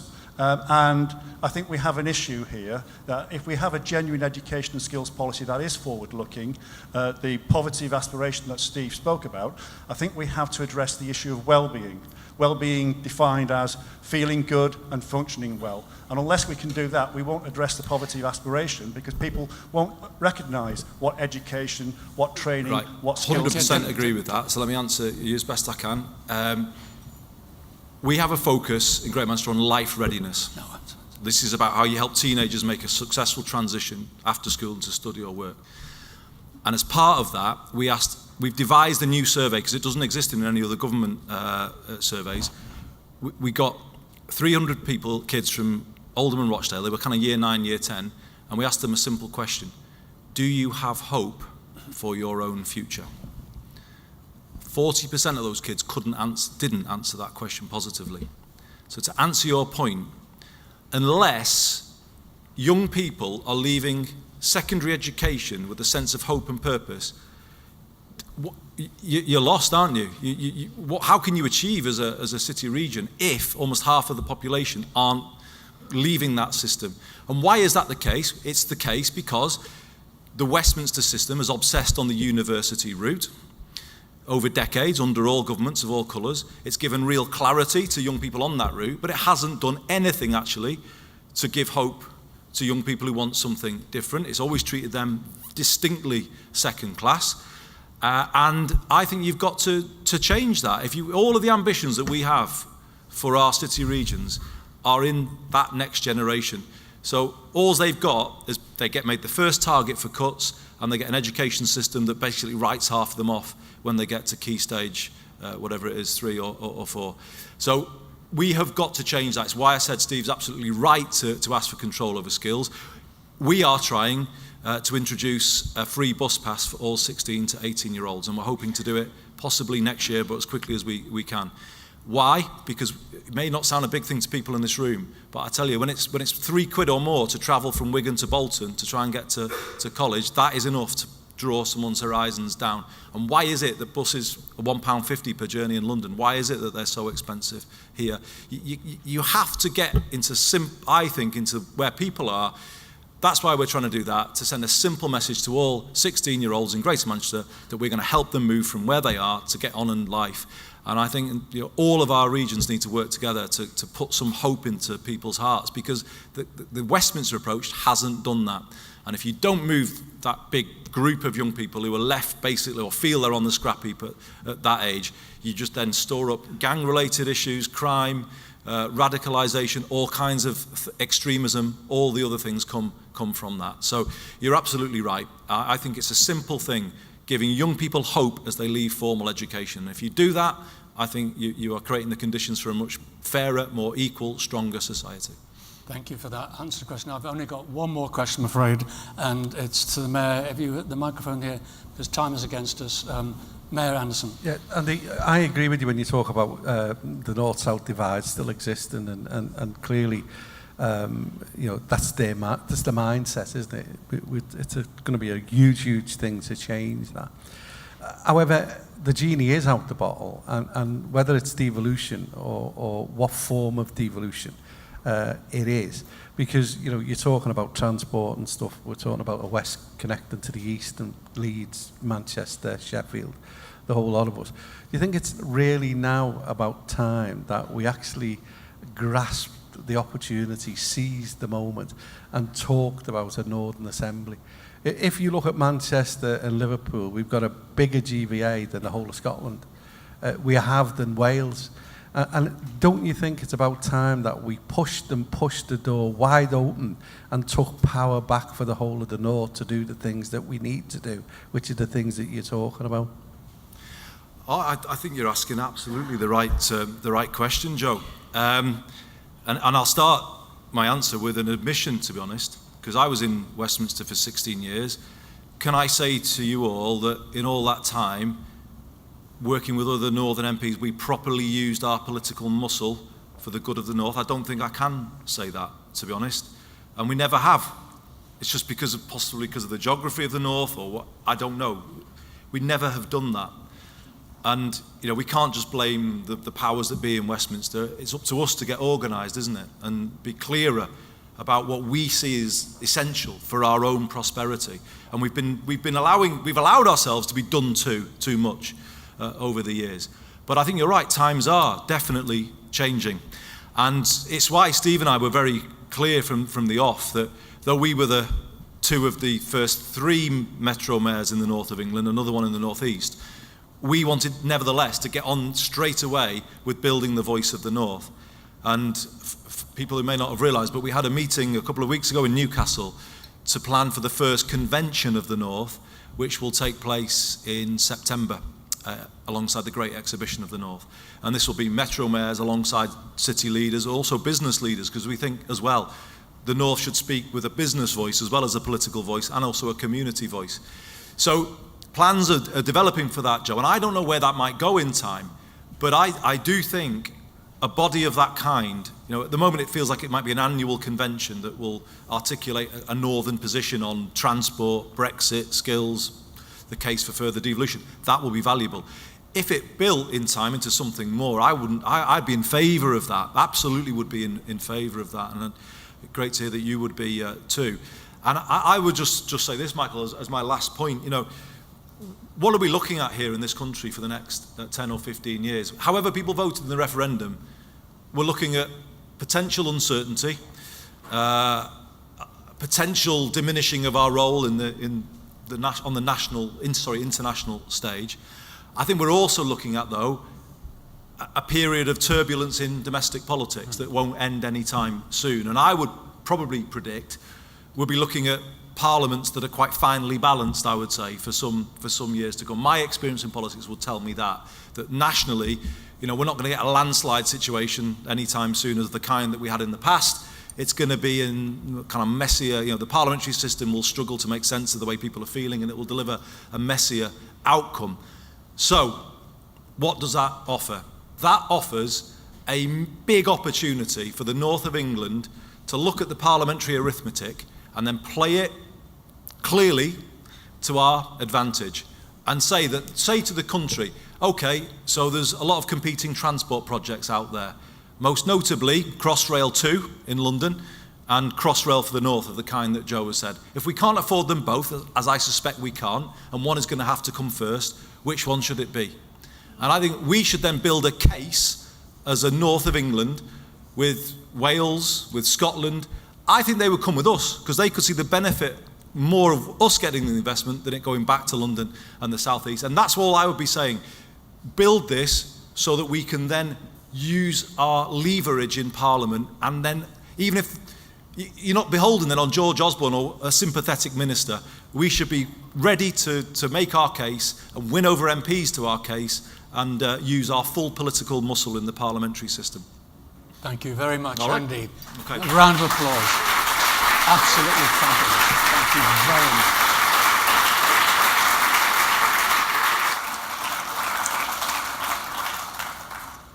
That's a wonderful contribution. Thank you.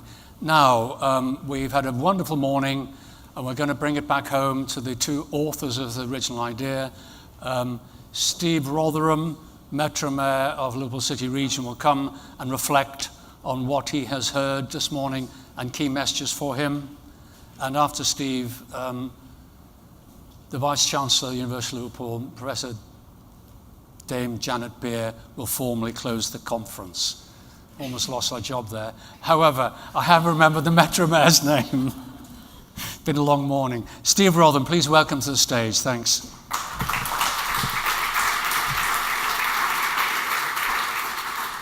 Thanks, Michael. Genuinely a phenomenal performance, I thought, by Andy Burnham. Westminster's loss is unfortunately Greater Manchester's gain. I never thought I'd hear a mayor of Greater Manchester talk about the need for more rain now. And I always say to Andy, I think there's a lot that we have in common between the two great cities of the north. I said that I think Liverpool is like Manchester, but with culture. And he's not here to hear that message again today.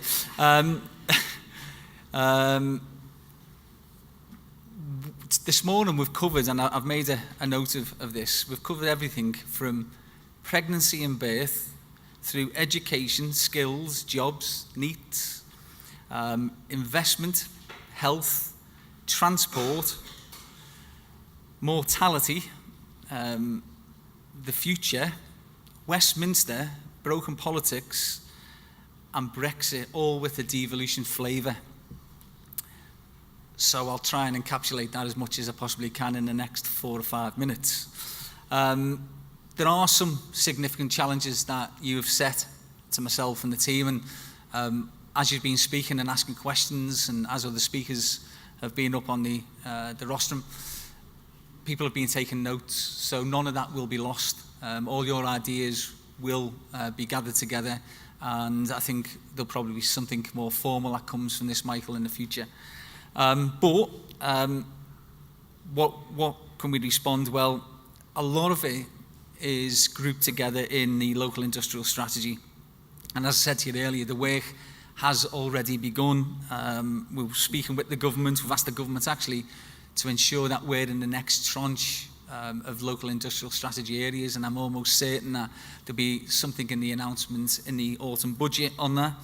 I thought it was extremely interesting that both Philip, when he spoke earlier, and Stephen Jones see the local industrial strategies as more important than the national industrial strategy. It just shows you what the opportunity might be for our area. And again, we want to include as many people and as many ideas as we can when we formulate that. So if people want to get involved, we will be going out to consultation. There will be chances for you to link in and to feed into that. And please take up that opportunity.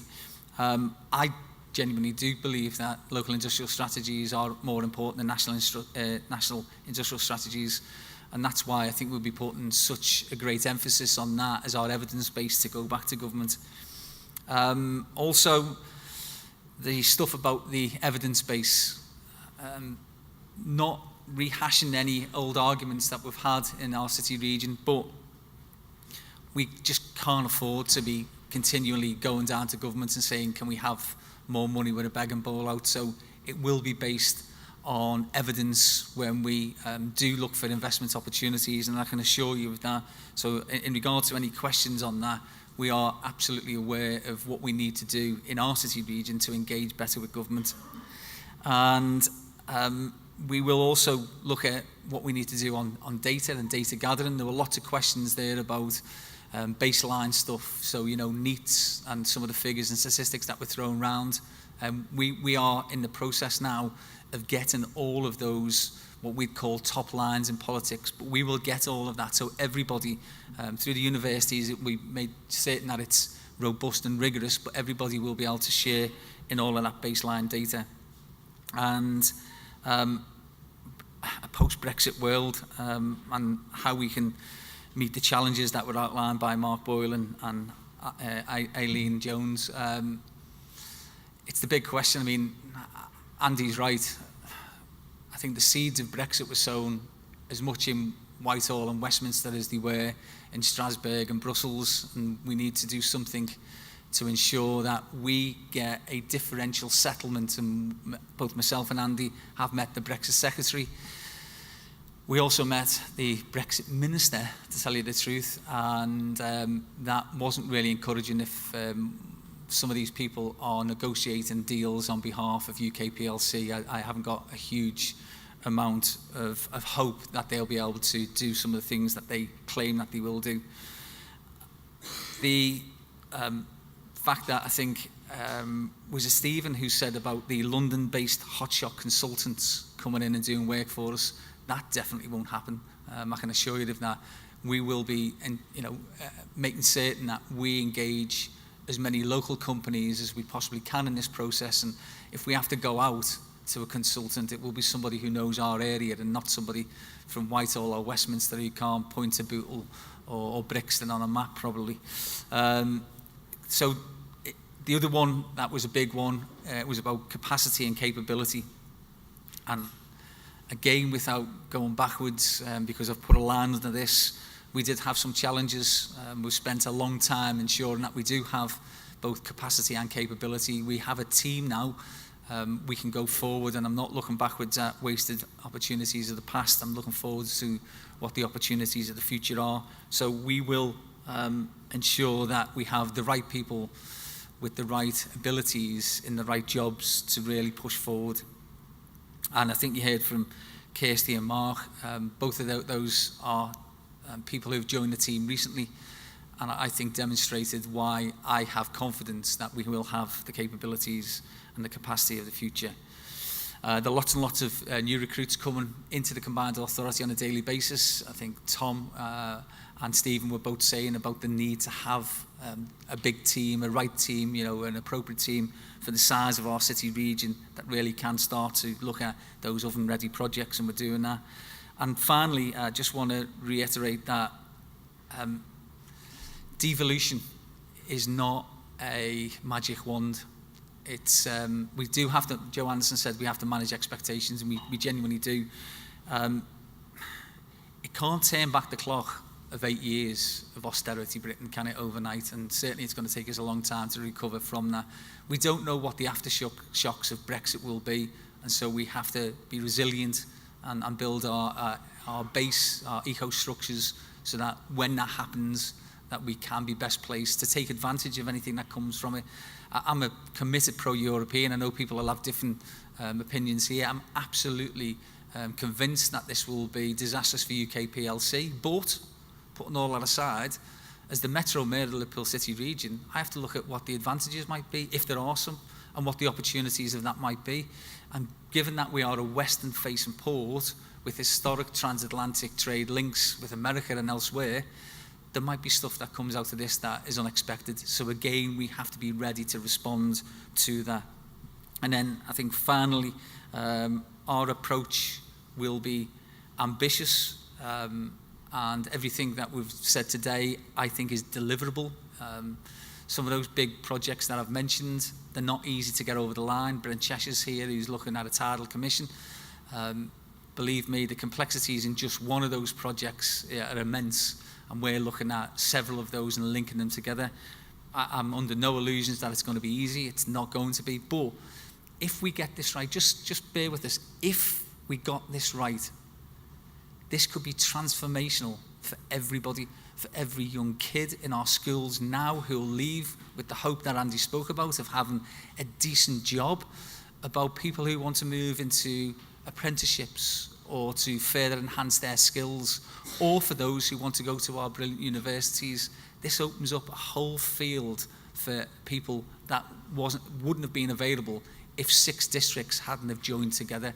We couldn't have done it with Heseltine holding on to SciTech and Daresbury and the supercomputer, or having a link to North America in Southport alone. But bringing them all together, that's where the magic really starts. And that's why I think continuing these sort of conversations with you is so important. And any points that I've missed out, I apologise for. We have taken notes and we respond to all of those probably on our website. But can I finally thank Michael Parkinson for doing all the spade work, really. He's done all the hard work, and his team in bringing this conference together.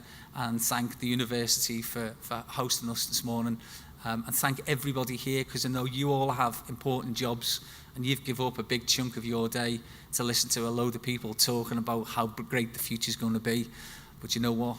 It really is. Thanks a lot.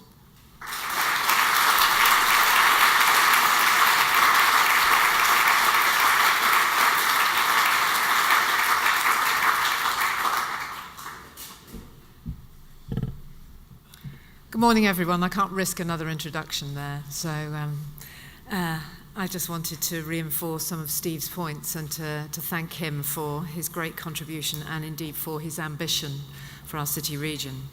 So, as the Mayor said, we've had a wonderful morning with many excellent contributions, and I think that we have achieved what Steve and Michael and I wanted to when we planned the conference. we wanted our Heseltine Institute to host an honest and independent assessment of how far we've come in the regions with the new powers of devolution, and in particular, obviously, how far the Liverpool City region has come in the year since the Metro Mayor and the combined authority was created. As Michael said when he opened proceedings today, this is an important opportunity for Liverpool to do well and to lead the field nationally. And I think whilst it has been reinforced this morning that the issues are challenging, we are developing new ways of working, and we've had to build capacity, we've had to build relationships, trust and legitimacy as a city region in a real hurry. And I think that we have done very well. We've made progress in many areas. Of course, there's more to do, but there's commitment, there's capacity, and above all, there's appetite to make the city region an even greater success. We heard from Philip McCann how the international experience demonstrates that the UK has to move in the direction of increased devolution if we're going to be successful as a country. And that was a point that was very amply reinforced by Steve and Andy's lived experience over the past year. Stephen Jones, as you heard him this morning, gave us the government's assessment of progress in the Liverpool City region, encouraging about what has been achieved and pointing out, as we all can do ourselves, what more can be done. And my colleagues in the Heseltine Institute reminded us of the major test of Brexit for all the city regions, especially the fact that Brexit and devolution are not separable issues. And this is an area that I think everyone's unanimous in, and this plays to Jane Kennedy's point that there's much to do, but we need to make sure that we're being heard, that our concerns are being heard, and we need to exert our influence. So the opportunities for the city region are probably greater than the risks that we might face, the risks of inertia or marginalisation. Andy Burnham told us about the fact that we have challenges as city regions, but that the devolved administrations can provide answers. Manchester, he says, is successfully using its new powers to drive on with its renaissance through, not least, its convening powers. There is, however, we all heard, a mismatch between need and resource in health, in housing, in transport, skills, and in most other areas of activity. But I think that we have today, in articulating many of the challenges, also renewed, as Steve said, our energetic commitment to tackling them. And again, to echo what he said, we've had a very high quality of debate and conversation this morning, people giving their time and their wisdom, and this is generally the case if Professor Parkinson is the presiding genius. Why don't we give him a round of applause?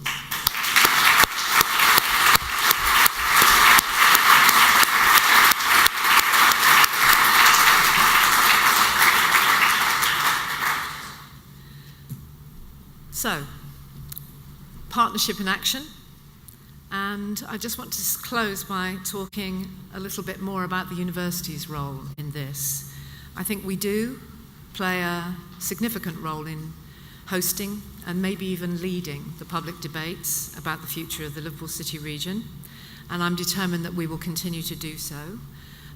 We will foster and indeed convene conversations about future excitement and challenge to our city region. I would like to thank my colleagues in corporate communications who did a great job today, to our AV colleagues, and to National Museum's Liverpool colleagues here in the Maritime. And I've already thanked our conference chair. We've had a very good morning, but I would like to repeat a point made by my colleague, Professor Louise Kenny. The University of Liverpool is committed to facing the challenges of the city region and to rising to them. Thank you.